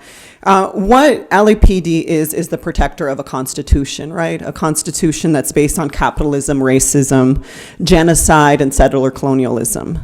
Law enforcement is not separate from that. So as much as you try to blame local officials for how they rule and the decisions they make and say, well, we're only enforcing what we're told to enforce, you are enforcing segregation as well, right? So you are a part of making this world the way it is, right? You're upholding capitalism. You're upholding what causes homelessness. So you're very much a part of it. You are the tip of the spear, as we like to talk about it. And, local officials are as well. When we look at this commission, how this commission, and we think about Sandra Figueroa being bought off, essentially, by city, county, getting tons of money. Now also in getting bought off by Predpol, and we heard about how Predpol is being used to quarantine Skid Row. So you are also part of this spear that is cutting into our most vulnerable people. Academia building militarized tools for you. You are also a part of them. Also private interest, our real estate developers, the richest of the rich in LA, making sure you get the tools you need to cut into our most vulnerable people. So, and having LASA come here and present is really shameful, because they just had a report out about how pathetic they are. So if this is who's coming up, I'm like, wow, who even decided to let them speak? That's, pretty shameful. The city attorney here letting us know that we wasted a bunch of time. But in the end, and this is the point I want to talk about with data collection, this is about data collection. And Bratton said himself, it's like a catch and release. So you want to catch to get the data because you have no resources. And we know what City Hall is doing. We know how they're mapping out all the homeless population. Ms. Garcia. Thank you, ma'am. Thank you, ma'am. So are you, Ms. Decker. And this isn't about being polite. Ms. Garcia, I understand, but your time is done, and we do have other business, ma'am. Please have a seat. Please have a seat, ma'am. Thank you, ma'am. Ms. Garcia, please have a seat, ma'am. Thank you, ma'am. Please have a seat. Colleagues, the request is to approve the department's report. Is there a motion? All in favor? Second? All in favor? Passes 3. Anybody opposed? It passes 3-0. Thank you. On to the chief's report. Chief? Thank you. Thank you very much. Okay, as I do each week, I'm going to report on some significant events, and then also a discussion on our crime, officer-involved shooting, those numbers, as well as our personnel strength.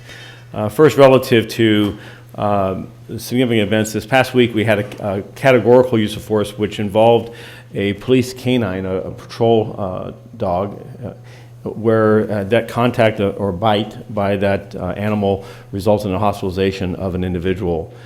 This occurred on October 7th at approximately 10:50 hours in the area of the 700 block of Navy Street, which is actually in the city of Santa Monica.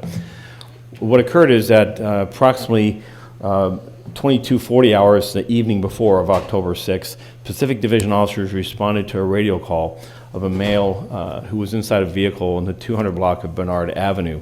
When the officers arrived at the scene, they determined the vehicle was stolen and observed an individual who was later identified as Mr. Garrett Crosella, and he, as a male Hispanic, and his age is approximately, 33 years of age, Mr. Crisella was sitting in that vehicle, and when the officers attempted to detain him, Mr. Crisella ran from the scene and a foot pursuit ensued.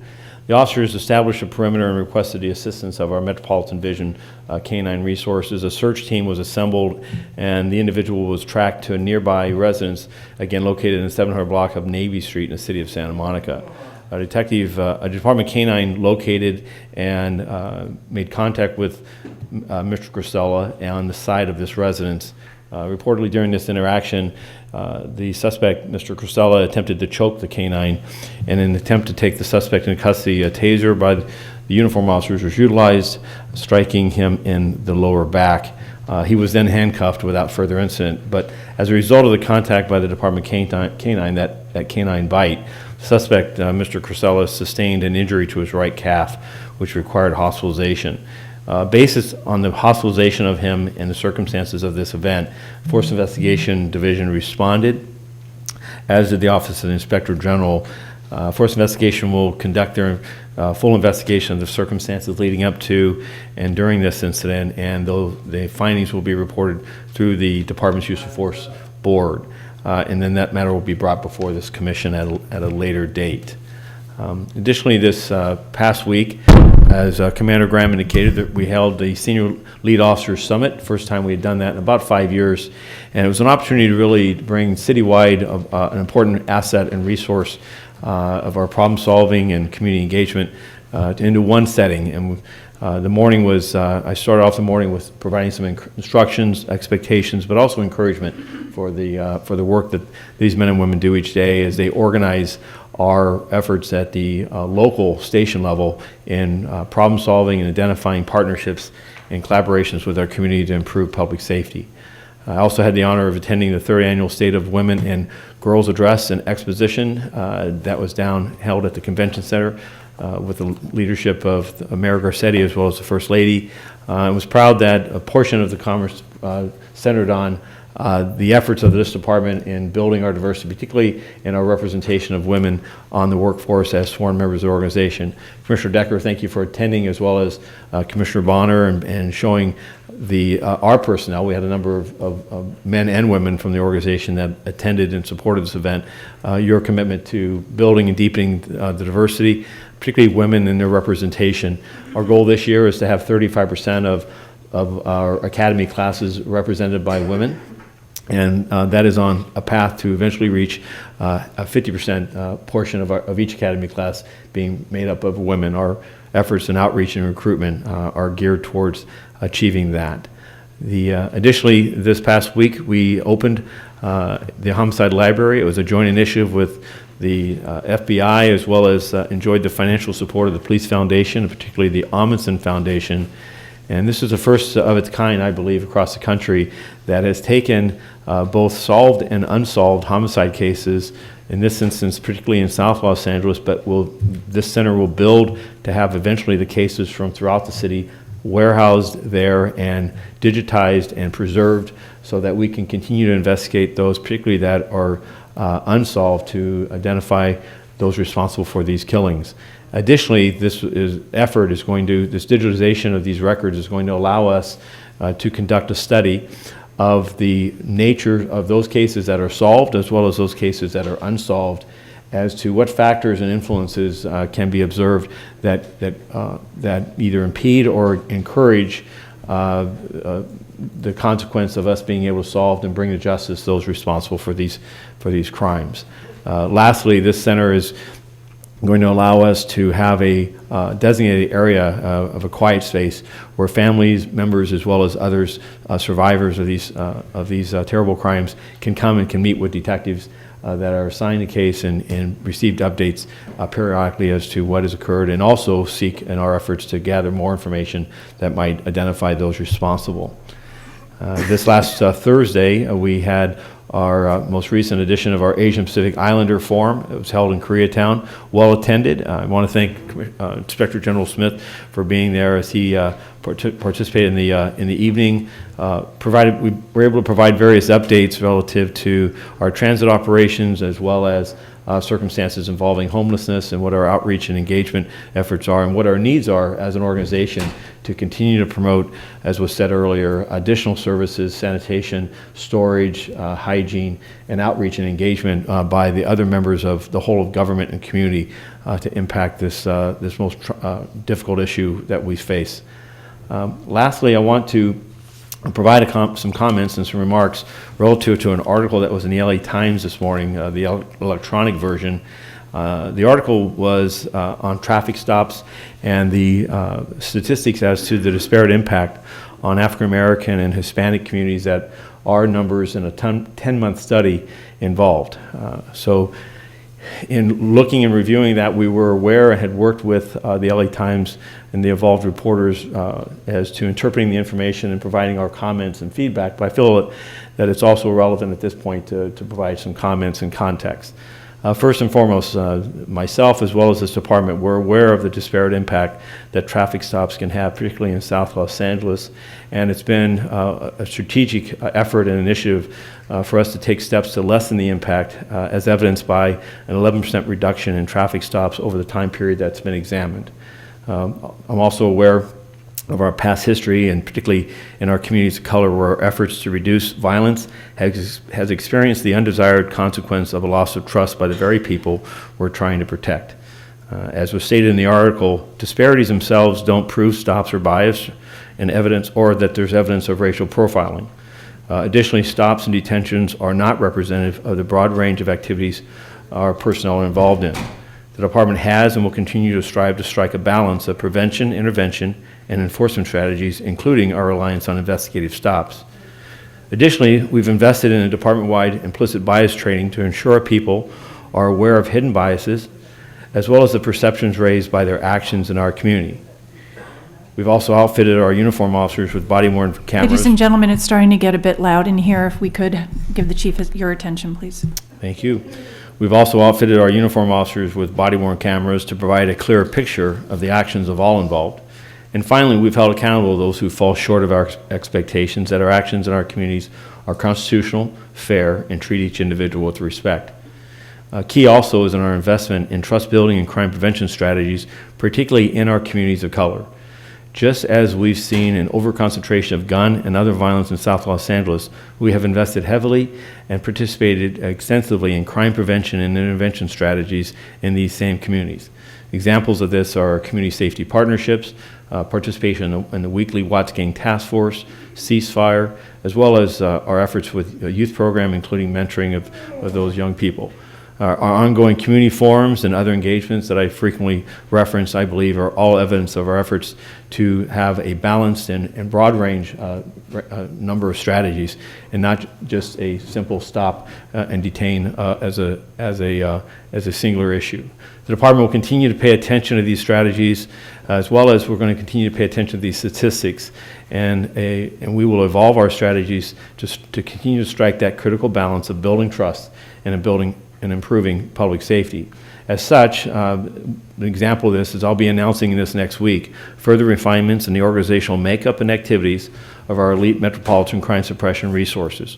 Once announced, I believe the changes will continue to demonstrate our commitment to ensure our work in each community in Los Angeles is fair, respects the rights of all involved, and is focused on activities that build trust and improve public safety. Now moving over to our crime information. This past week, we experienced a reduction in this year's number of violent crimes versus last year, which allowed us to see a reduction in overall number of homicides. This year, we've had 202 criminal homicides versus 193 last year. That number is now, the difference has now been reduced to 9, and our number of victims shot has now been reduced to an increase of 13 this year versus last year, as the Commission is aware that 6 months ago that number was hovering closer to 60 and 70 additional shooting victims. So I'm pleased to see the reduction, and I also can attribute it to our work, particularly in our gang-related crimes, where today we have a 0.6% increase in gang crime. That is 19 additional gang crimes this year versus last, and that is also a credit to our prevention and intervention services through GRID and our community and our other community stakeholders in this effort to combat street violence. The overall Part 1 crime for the year continues to hover around a 6.8% reduction, with a reduction in every property crime category. That's 6,783 fewer Part 1 crimes this year versus last. Over a 2-year average, that number is over a 7% reduction. Relative to officer-involved shootings this past week, we've had no additional officer-involved shootings, so we stand today at 20 officer-involved shootings for the year. Last year, that number was 26, which represents a 23% reduction, we stand at 9 fatal officer-involved shootings this year versus 10 last year. Our 4-year average on that number is just under 15. Relative to traffic safety, we continue to see a slight reduction in overall fatal traffic collisions at 172 this year versus 175 last year. And again, our most pressing area is motor vehicles versus pedestrians, and our continued work there with Vision Zero is meant to impact that and lower those instances. Our personnel strength stands at sworn personnel of 9,985. Our civilian personnel are 2,908. And our total reserves officers are 388, and our cadets are 1,779. And that concludes my remarks, and I'm happy to take any comments or questions. Thank you, Chief. With respect to the data, I know we've had conversations both here in commission and a bit offline about some of the upcoming reports that are underway, which we all hope, I think the commissioners, I think you, command staff, and officers hope give a better understanding of the full picture and scope of all the issues. I know the IG is working on a report that's coming out later this year, the audit division, and that we've spoken about having a more comprehensive review of all the RIPA data that's been collected as a result of the state law. I think I speak for everyone when it's our collective hope to use that data to develop appropriate policies, but we need a deeper dive into this data, and I'm hopeful that all of these reports together will give that to us. Is there anything more you wanted to add about what's coming down the pike in terms of all of these reports?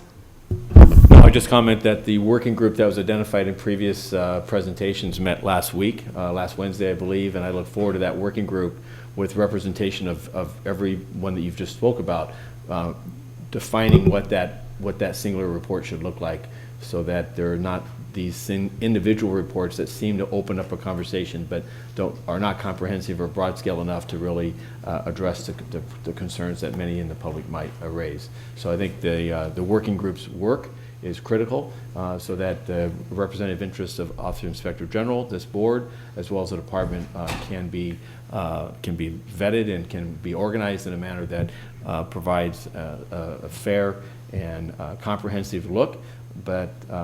And so I look forward to that working group's work. Mr. Inspector General, did you want to add anything to that, or have we covered it? I think also to include, I think the meeting was last Tuesday, and we were very pleased to be a part of it. It's been a recommendation from the Office of Inspector General for some time that such a working group be convened to discuss exactly the questions that you raised. How can we most effectively use the research that's being done on the data here from LAPD to find solutions going forward? So glad to have that have happened the first time. We hope to see more progress from it. Very good. Other questions from the commission?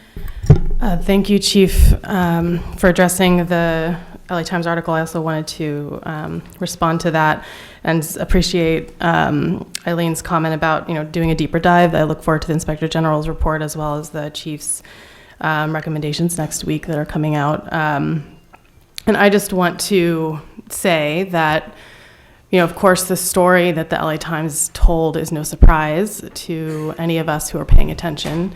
And the data is helpful in deepening our understanding and figuring out how to address this. I think it's important that I and we acknowledge the role that policing has played and continues to play in injustice and discrimination, and that we face head-on the adverse impact that these policing strategies are having on people of color, in particular Black men in South LA.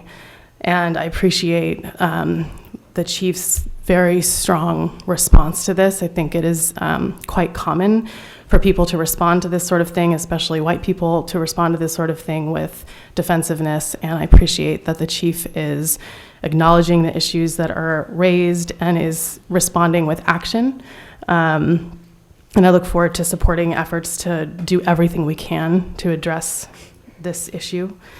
In particular, I have appreciated the chief's work over the last year to reduce the personnel, the deployment of Metro, to reduce the number of stops, in particular in response to outcry from the communities that are directly impacted. And I look forward to continued efforts to reduce the number of stops and to reduce the overpolicing in these communities, and to instead invest in strategies, non-enforcement strategies, in prevention, intervention, and other non-enforcement strategies that we know work and that do balance the needs of public safety and trust, and even beyond trust. I think criminalizing people is not only bad for those people, it is bad for all of us, and it makes all of us less safe. Thank you. Any other comments? Sure. First of all, I mirror many of your observations and comments about this and the way it was handled. By the chief, we can all interpret or argue over interpretation of statistics, but that doesn't do any good. Getting better is what does good.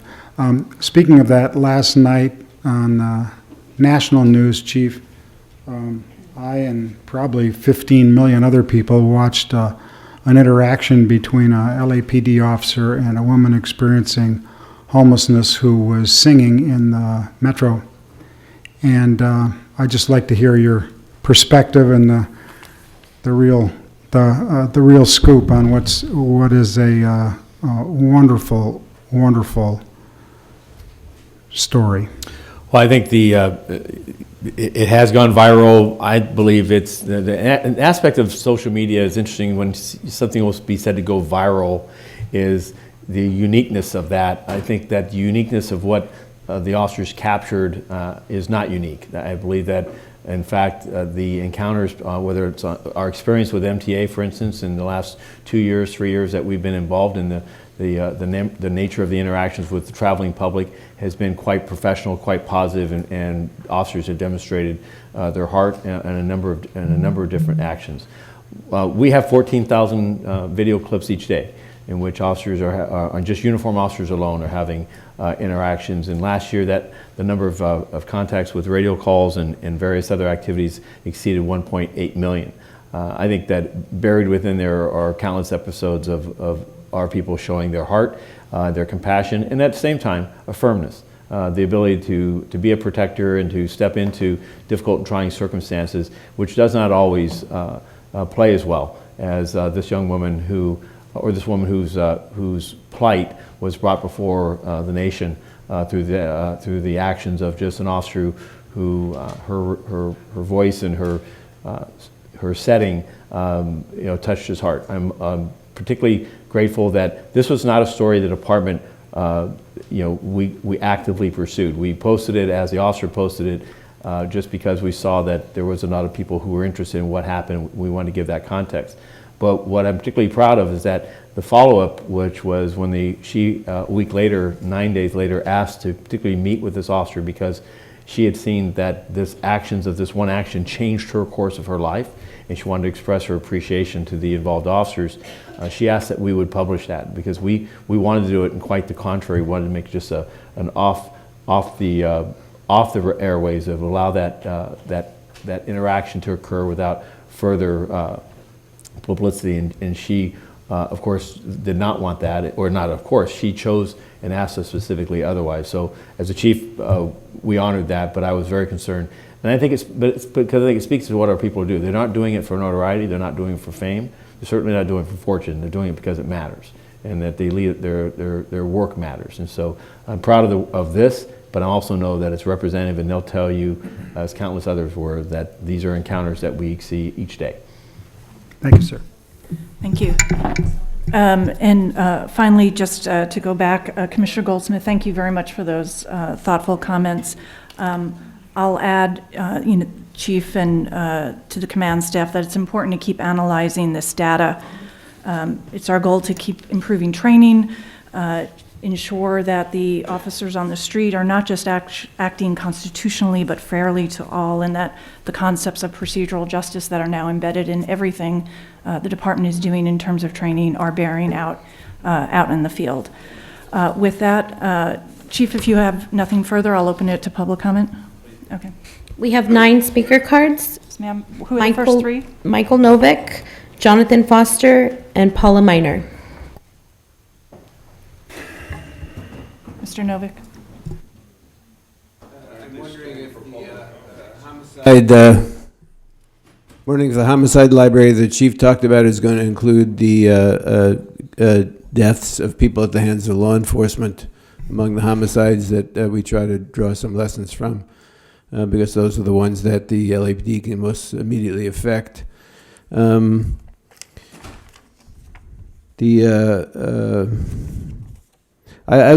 come here on the train, and this morning I was on the 7th and Metro station, and some kind of Metro agent was basically harassing a black man sitting on the stairs. It's uncomfortable when somebody sits on the stairs, but there are very few seats available on the Metro platforms. Definitely on that one. And while he was harassing the black man sitting on one stair, catty corner across the platform, was a white businessman sitting on the other one. But 4 LAPD officers came down the stairs behind the black man to chase him off the stairs. So I think that the question of traffic stops reflects a much broader problem with policing and with how LAPD interacts as an enforcement arm with the housing authority, with the metro system, with many other agencies in the city that you need to deal with on a much more systematic level. I would appreciate, again, if the chief would incorporate deaths in custody when he talks about not just police shootings, but the other ways that people might die at the hands of the police. And, I think that nobody doubts that there are many good-hearted people in the LA Police Department, but it's not about the individual feelings of individual officers. It's about the policy and the practices that this department carries out. And when the numbers are there to show you that there's a problem, the numbers aren't lying. Thank you, sir. Mr. Foster, I think is, oh, sir, there you are. Hi. I didn't have my iPad today, but there was what I think is a crime is that what it talked about. There were several weeks ago where there was a bunch of chanting and you guys shut the meeting down, so they told me that you weren't coming back, but you did come back, so I left. And you guys were sitting here saying, sorry, everybody was not here, nobody here to speak. And so, but it's a crime. It said there was a paragraph in there about the gang database, that you've got people on there that in a database that haven't committed crime. This is a little problematic. How long? And then there was another paragraph that talked about they can't get off the database. So how does that work? How do we prosecute people who haven't committed crime? They have interacted with the police department. Now they're on a database for 99 years. So and there was a paragraph how they can try to get off the database, but I mean it was pretty problematic. I mean this is crime to me. That's we don't do that. How do you track somebody though? If somebody has a, so to speak, a history, this is a little bit problematic. I wouldn't want to be beat up by somebody that beat up 9 other people. That'd be kind of difficult for me to accept. But I don't agree, though, that somebody that has not committed a crime is on a database just because they got a tattoo and were in the gang and stuff. It's just problematic. And I think that stuff's crime. Thank you. Thank you. Ms. Miner.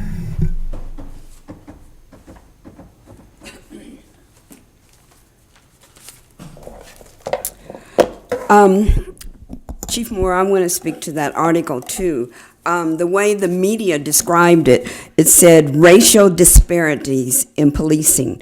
And I think Black Lives Matter has been concerned with the number of racial disparities in policing. In this particular case, LAPD stops and searches blacks at a disproportionate level. A black person in a vehicle is 4 times as likely to be searched as a white person. And significantly, they found that the white person is more likely to have had contraband. I know LAPD pushed back. Your constitutional policing advisor, which is, supposed to tell you how these things can affect our constitutional rights, says this analysis does not account for the complexity of an officer's decisions in sizing up an individual situation and in deciding how to deal with the people in a vehicle. So he already says each case is individualized. We don't pull people over based on race, he says. We're not supposed to do that. I think he says this is your constitutional standard, and maybe you guys didn't really get to listen to him, which could happen. And I also want to read what Chief Moore said. He didn't want to be interviewed, but he did have a written statement that says, the article does not tell the complete story because it does not define or describe the circumstance of each stop or each search. The statement noted that LAPD does not tolerate racial profiling and will discipline officers if necessary. And I think that's important to Black Lives Matter because we're concerned about disciplining officers as necessary, especially the 3 officers found out of policy by this commission who we recommend for discipline, firing, and prosecution. And those are Martin Robles, Ryan Lee, and Edward Agadepa. Thank you. Thank you, ma'am.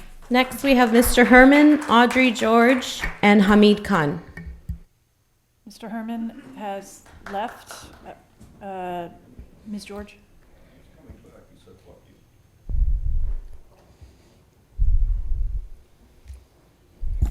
So one thing that they gloss over about that lovely story about the woman singing in the metro station is that according to the article I read, she had asked not to be videoed. She had asked for that not to be publicized. And it said in the article that and maybe there was a wonderful outcome, and now she's so grateful retrospectively, but she had asked for that, and it said that the officer decided to do it anyway. The LA Times article, it's not just the racism, which is horrific, that it points out. And we're not talking about hidden racism. We're not talking about implicit racism. We're talking about outright racism in the way that the LAPD makes decisions to stop people of color for things they would not stop me for. And when you talk about interactions with cops, you forget that every single interaction a person of color has with cops is somewhat risky, puts them at risk, not just to be traumatized and frightened of further interactions, but could lead to their being shot and killed. Interaction is a word we use so lightly. It's very important to avoid interactions with people of color if they're not actually committing a crime, a significant crime, and not just in a car, for unspecified reasons. I wish that we had infiltrators in the LAPD to tell us about all the conversations that would reveal the blatant racism among your forces and within your policies and the way that they are carried out. But most importantly about that article is it shows that LAPD's data lied. The LA Times analysis proved that there was insufficient, flawed, and incorrect data. Mr. Khan?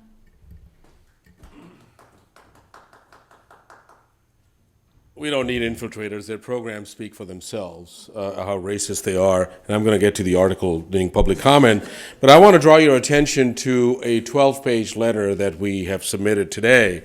And this was supposed to be a blueprint for the commission to use that as a template that what a follow-up could look like when a program is roundly discredited and dismantled and discontinued. So we sent this letter, It became a public records, then it became a letter, then it became a public records, and we're still trying to figure out like what the heck is going on. And what has turned out to be non-responses, delays, and downright misrepresentations. So 6 months later, we're still here. Because what this letter wanted to offer to the community and the public and to you as a commission was that many other things, that why was the program dismantled? It was about the status of funding, it was about consultants' role, it was about contracts, it was about communications, both internal and external, it was about data obtained through these programs, including social network analysis, relationship with providers of technologies, and related equipment, and on and on and on. Because what you need to pay attention to this is, and I'll give you a couple examples on item number 5 and item number 7, that we asked about the role of Craig Uchida, the Justice Strategies. Like, what was the role? What is the role? And why does he continue to be, and what contracts does he still have? Because Craig Uchida goes to Cal State Long Beach at a forum in 2017 and speaks glowingly about Operation Laser, that how this is a model of smart policing. Your own Inspector General comes back a year and a half later and gives a scathing audit of what is supposed to be a glowing remark and a glowing program. What about that? What about the Bureau of Justice Assistance and DOJ that is on its website is speaking about laser in glowing terms as well? And do they know that the program has been discredited and dismantled? So this is the follow-up. This is what the community, that's why we don't trust you, that you become shock absorbers for the system rather than having full-on accountability as to why the program was dismantled. So we are saying we need a response in 2 weeks. You need to instruct the department that do it right and either do it, open up the CIPRAs so we can get all the information back, and the community has a right to know. Madam Secretary, the next 3. Next, we have Jamie Garcia, General Dojan, and Wayne. So I'm going to pick up where Hamid left off about this, about Operation Laser. And I think the important thing to understand is that this letter is really important for the commission to go through, because this is why we sued LAPD, was to get a lot of the documents that are in this. And LAPD actually contradicts documents that they gave us, like denying that there's consultants, right? We know CNA came in here. They're based in, we know that CNA came in here. I can't remember where they're based anymore, but they do trainings for the military, trainings for police departments, and they're private consultants, right? And they're denying even using social network analysis, which we have documentation that demonstrates that in their reporting to the DOJ, they are claiming to use social network analysis. So who are they lying to? Us or the Department of Justice, right? And then if you're lying to the Department of Justice, how are you still receiving funding from the Department of Justice? Which may be why they don't want to report back to the Department of Justice that this program has been dismantled. And this whole thing about, cherry picking what becomes a CIPRA, what becomes a letter, to me is really a deflection, because the department doesn't want to respond to these questions because they don't have answers, right? So they turn it into a CIPRA to say, well, we can't find the letters, but they say, well, we'll respond in a certain context. But then they basically it's kind of like, we're going to dodge this as much as we can, which is why we're calling for a hearing. That there actually needs to be a hearing digging into who were the officers, which is one of the things that we asked, where they didn't even read it appropriately, where we asked who the officers were that were not getting these chronic offender bulletins approved. Who are they, and have they been disciplined, right? They respond saying, oh, you wanted chronic offender bulletins. No, that's a separate lawsuit.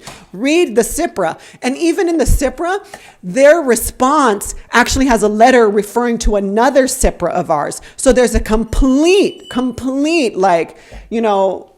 just fuck up of this whole thing. So it's going to be really important, Ms. Decker, that every single letter is read and that you click on the links, because that's where the proof is. And that's why we're not polite. Ms. Garcia. Thank you, ma'am.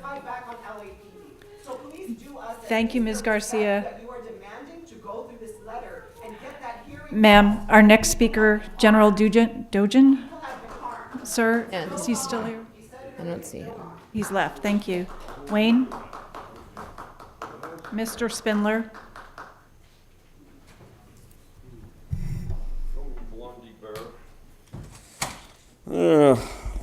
So what do we have? We got this website called City Watch LA. So last night at about 11:30 at night, I get a call that Herb Wesson said that LAPD, I told those motherfuckers to leave you alone. This is on the chief's report, sir. No, this isn't the time, Decker. This is clearly on the report. Herb Wesson says that the LAPD is not leaving somebody alone. So they're harassing somebody in that quote. I told those motherfuckers to leave you alone. It's right there in City Watch. It's called the Gus Report. Sir, this has nothing to do with the chief's report. Yes, it If does. you want to come Yes, back on because general his public comment. report talks about crime. This is a civil rights allegation crime. That the LAPD is harassing somebody, and the president of the city council had to tell Okay, we'll officials move in to the general public LAPD comment. to Does leave Mr. somebody Spindler alone. have a How the fuck can that not be on topic? Come on, city attorney, let's play ball. We have Michael All right, Novick. I'm on my Madam clock. Secretary, does this I'm gentleman on the have a clock. card? That's my time, Mr. City Attorney. I'm talking about a civil rights crime. Not That is on clearly topic. a statistical Mr. Spindler- crime on the agenda, Mr. Spindler, you Mr. can leave City the meeting, Attorney. sir. I want my time back. You can I leave want the my meeting, time sir. back. Actually, this is Mr. about the Spindler, report. you'll be He did leaving not the meeting include now, this in the sir. report. Why wasn't this in the Sir, report? you Why can wasn't leave the this in the meeting, sir. report, Mr. Police Chief? Goodbye, This Mr. is Spindler. supposed to be in the report. Mr. Spindler, you need to leave the room, It's please, in the sir. report, Decker. It's in the report, and he didn't put it in the report. you're not How a- is that not sir, on? I want we'll see you Mr. next City week, Attorney. sir. How is that not on? How is that not 54,950? Mr. Spindler, How is that not on goodbye, the sir. report? She took my time, Mr. City Mr. Attorney. She took my Spindler. time. Please put my time Mr. back on. Spindler, I still have we'll the see you floor. next week, sir. I'm on my time. That is my time, Mr. We're City going to move Attorney. on to general That is my public comment, time. and if Mr. Spindler That is a won't leave the crime. meeting, we'll take a Civil recess. rights constitutes a crime. That is not part of the police chief's report because he's Thank you, covering sir. it up. Let's move on to general, sir, you need to leave the meeting. Read City Watch. Why is Herb Weston telling people Goodbye, sir. in the LAPD to leave somebody alone? Sir, Because all right, the we'll take a LAPD is recess harassing somebody. until Who Mr. is Spindler that leaves the person? meeting. Who is he talking about? Police chief, who is he talking about? Madam President, for the record, Mr. Spindler continues to disrupt the meeting after you've asked him to leave the meeting. Why did the council president say for the LAPD? Comment now. Sorry. Little exercise. Madam Secretary, who do we have for general public comment?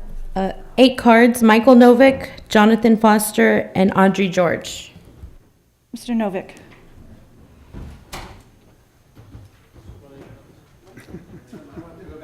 I think you can go in public. Homelessness, just to point out a couple of statistics that went by that I wanted to get at.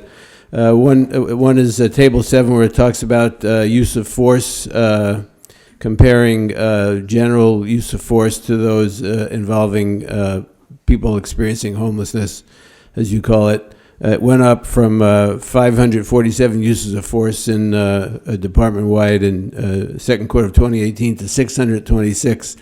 And the percentage of those uses of force also increased. 33% of the uses of force department-wide were against people experiencing homelessness, as you say.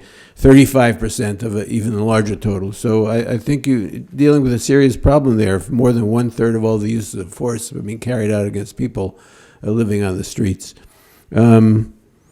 The other statistic I wanted to point out was dealing with so-called RESET, which has a bizarre name, Resources Enhancement Services Enforcement Team. I don't know what that means in English. But it said that between the second quarter of 2018 and the second quarter of 2019, the number of contacts with persons experiencing homelessness went up from 1,500. And this is entirely in the central area. You're talking about Skid Row, went up from 1,500 to 8,300 contacts with people experiencing homelessness, and the number of service referrals went down from 1/3 of them receiving referrals to 2%. So there's something going on there that you need to look at seriously. As far as the commission, it seems to me that you've developed a strategy of dragging out these procedures with long questions of the dog and pony shows that you're given, and you never get to the heart of the matter, as in this case. These two statistics that I just pointed out in this report show serious problems, because 40% of those homeless people you're dealing with, particularly in Skid Row, are black. And that means that 1/3 of the uses of force by the department are against people of color.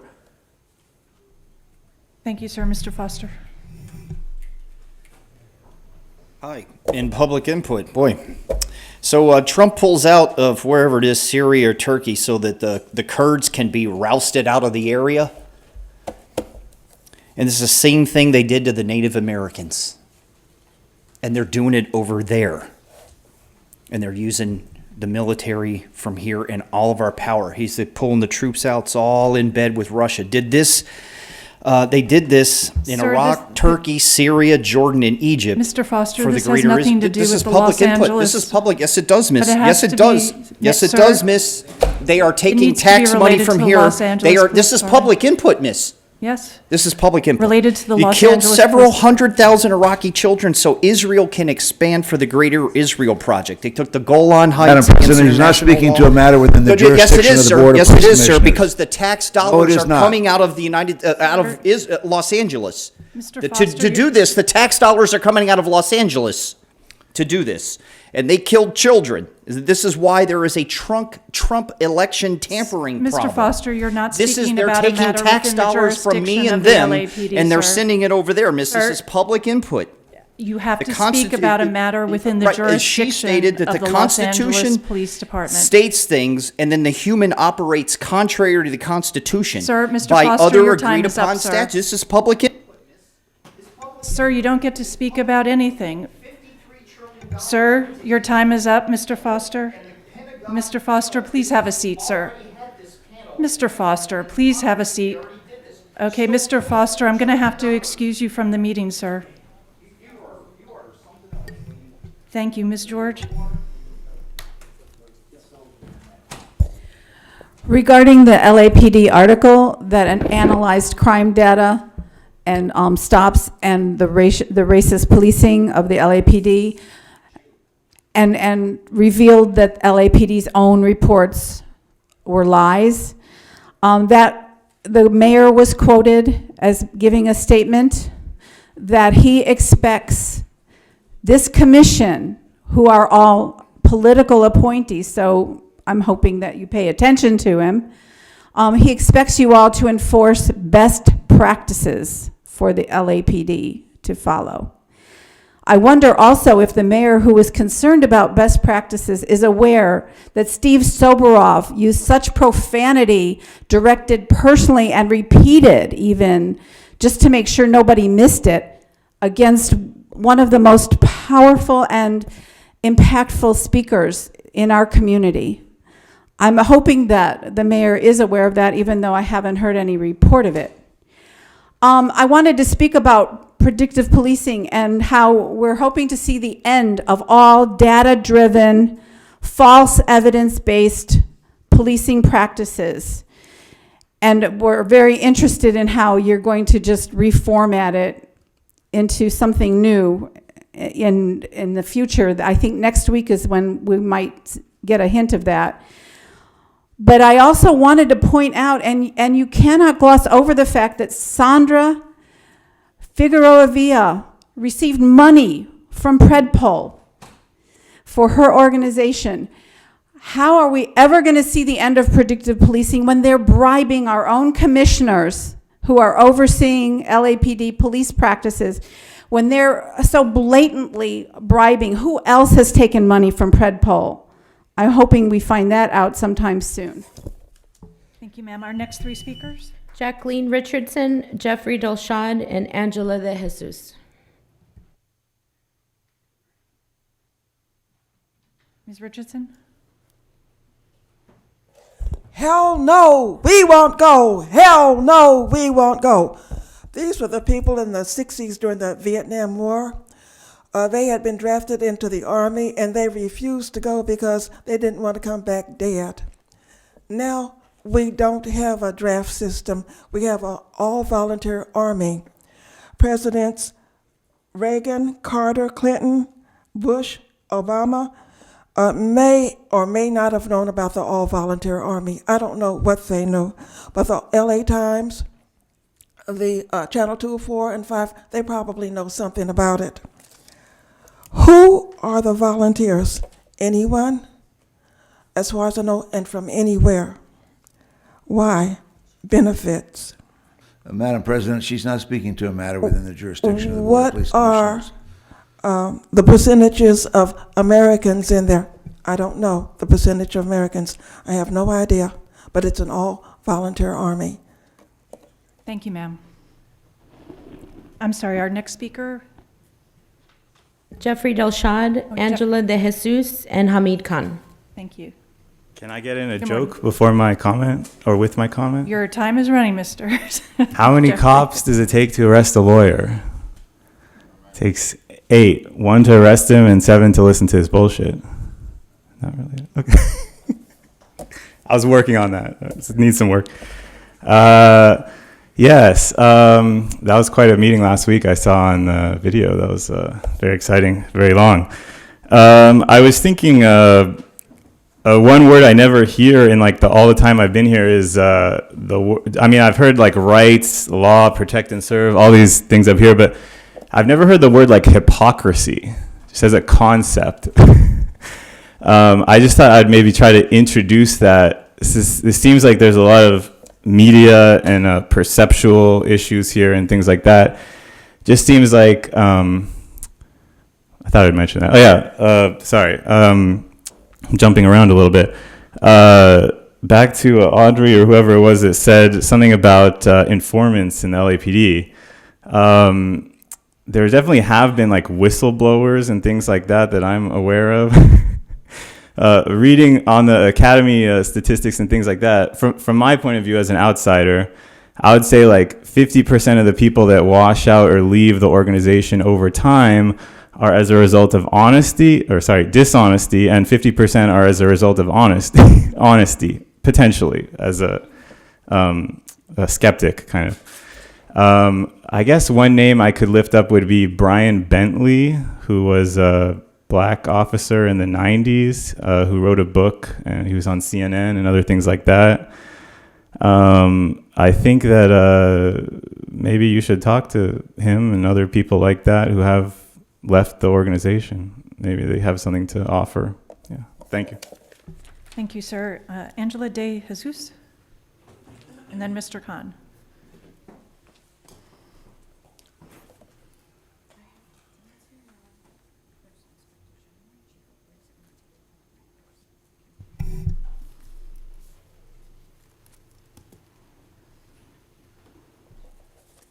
Ma'am? There's some documents I wanted Still to share. circulated.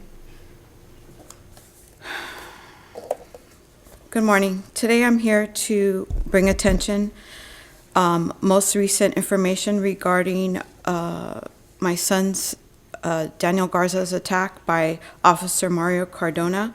I've included a packet of information which includes a recent transcript from a restraining order hearing that took place in Whittier, California by Judge LaRonda McCoy. I did highlight and tab that article. I also have a letter that was drafted by my son, Daniel Garza, and also when I first came to the LAPD Commissioner meeting on 7/25/17. And finally, the fourth document is a letter from Charlie Beck, Chief of Police, after the 9-month investigation that took place after the attack, where he exonerated him. Now, as we know, Officer Cardona was found guilty and that he did act with malice. And the first document, I tabbed it just to show you some insight as to his character on page 4, where Cardona clearly violated his restraining order that he had initially in place, where he had exceeded the amount of guns that he was allowed to have. And also to page 7, where the judge indicates that Officer Cardona should count his blessings as to the judgment that took place, and at the bottom where she expresses his conduct inexcusable, outrageous, and deplorable. And those are just little indicators of this officer. There's a grip of information with these documents that I would behoove you to review. I have been here 2 times before. This is my 3rd time, and I just wanted to let you know that There's been continuous cover-up, conspiracy, and lies all the way up to the chief of police. Thank you, ma'am. We'll take a look at your documents. Thank you. Mr. Khan?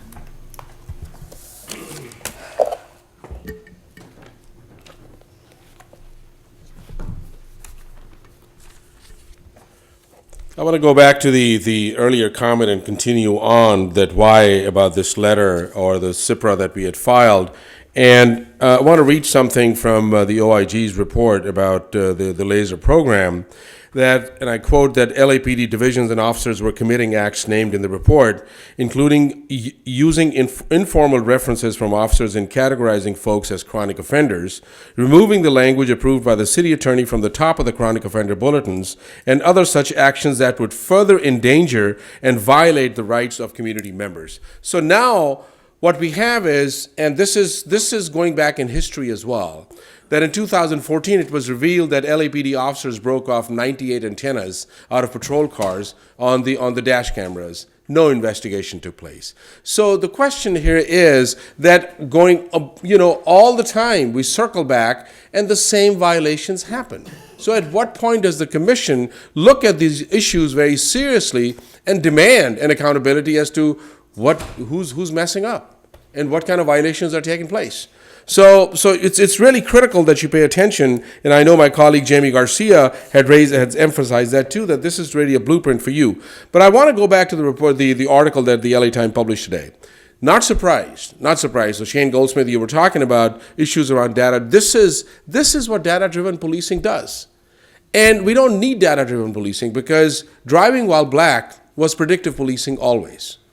Just by virtue of the color of your skin, and this is how race and poverty is policed. So what we are looking at is that there's already a presumption of guilt, and with that presumption of guilt is the assignment of criminality. So you saw that earlier this year, how GED, the Gang Enforcement Detail in Metro, disparate stops of black folks, same thing going on.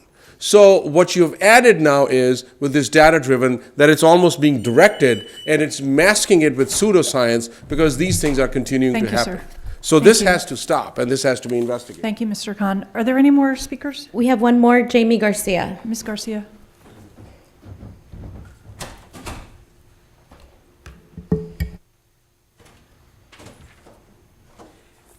I just wanted to, I'm going to pick off and continue, or pick up and continue about the letter, but I also wanted to say that what's interesting about this that's come out is that in the coalition's report, we state this because this is old news, what LA Times has said. So again, not a moment in time, a continuation of history. This is what, this is what LAPD does. And what's funny is how Michael Moore, says, these statistics can't prove racial profiling, and kind of says it in this way that I declare it, right? I declare this cannot. So we're supposed to take kind of comfort in that. Almost like how Jeff Brantingham in a RAND report stated that, crime is predictable, and used about 3 paragraphs to let us know why. So I guess people can just declare things and we're supposed to trust it. But not so much, which is why I want to go back to this letter. And I handed out some zines that the community members made, and they're basically restating our demands, that basically we want PredPol to be dismantled. The OIG demonstrated that LAPD can't quantify how often they enter or leave a PredPol hotspot, so how can we really determine if crime is really being repressed? We know what PredPol does. It's being used to protect property. So it's being used to quarantine Skid Row. So there's really no kind of benefit to the community because it is just the quarantining, the saturation of police in communities to harass those who, to harass community members. But I really want to say, the frustration and why we wrote this letter was because LAPD continues, and I think it is really because they are truly, unable to answer the questions. But I want you all to really spend some time looking at this because, there's a group of community members that spent their time doing this research, that spent their time following the lawsuits, that spent their time winning the lawsuit. So take this into account, read it, understand it, click on the links. We uploaded them so that they're available to you. Thank you, ma'am. Madam Secretary, are there any public speakers on the closed session item? We have one, Michael Novick. Mr. Novick. Yeah, I wanted to point a few things out here. You have two victims apparently in this shooting. I think that should be considered two shootings.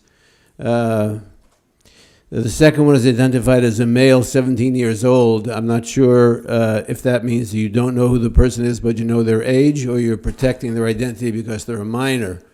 If it's the latter, I think you should think about protecting minors from being shot by the LAPD.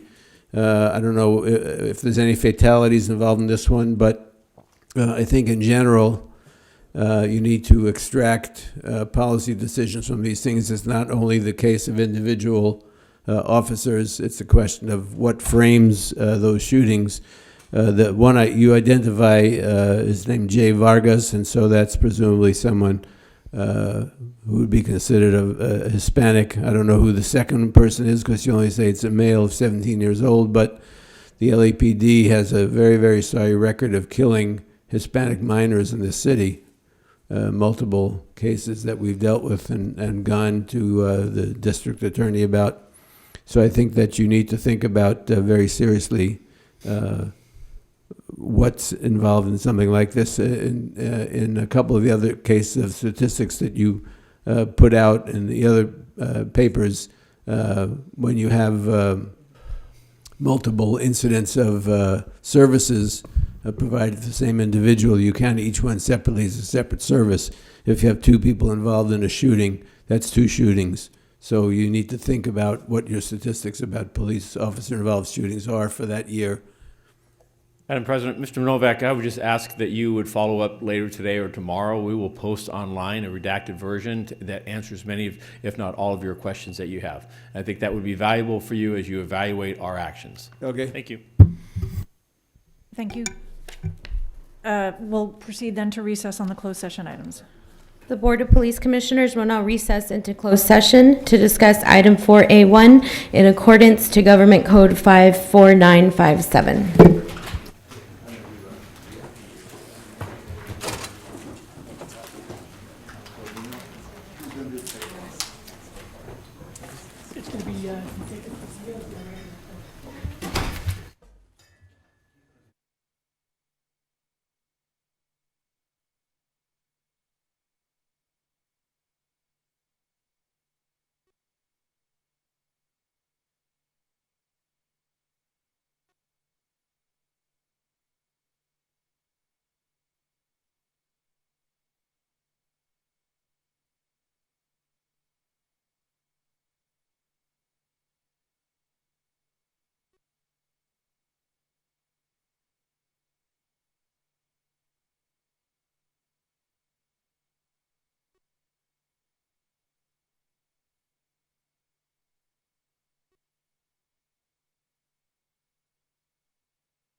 Very good. The Police Commission has concluded its work in closed session. We are now back in open session. In closed session, item 4A1 was discussed, and the chief's recommendations were unanimously adopted by a vote of 3-0. Very good. Is there a motion to adjourn? So moved. All in favor? Aye. It passes. We'll see you next week. We stand adjourned. Thank you.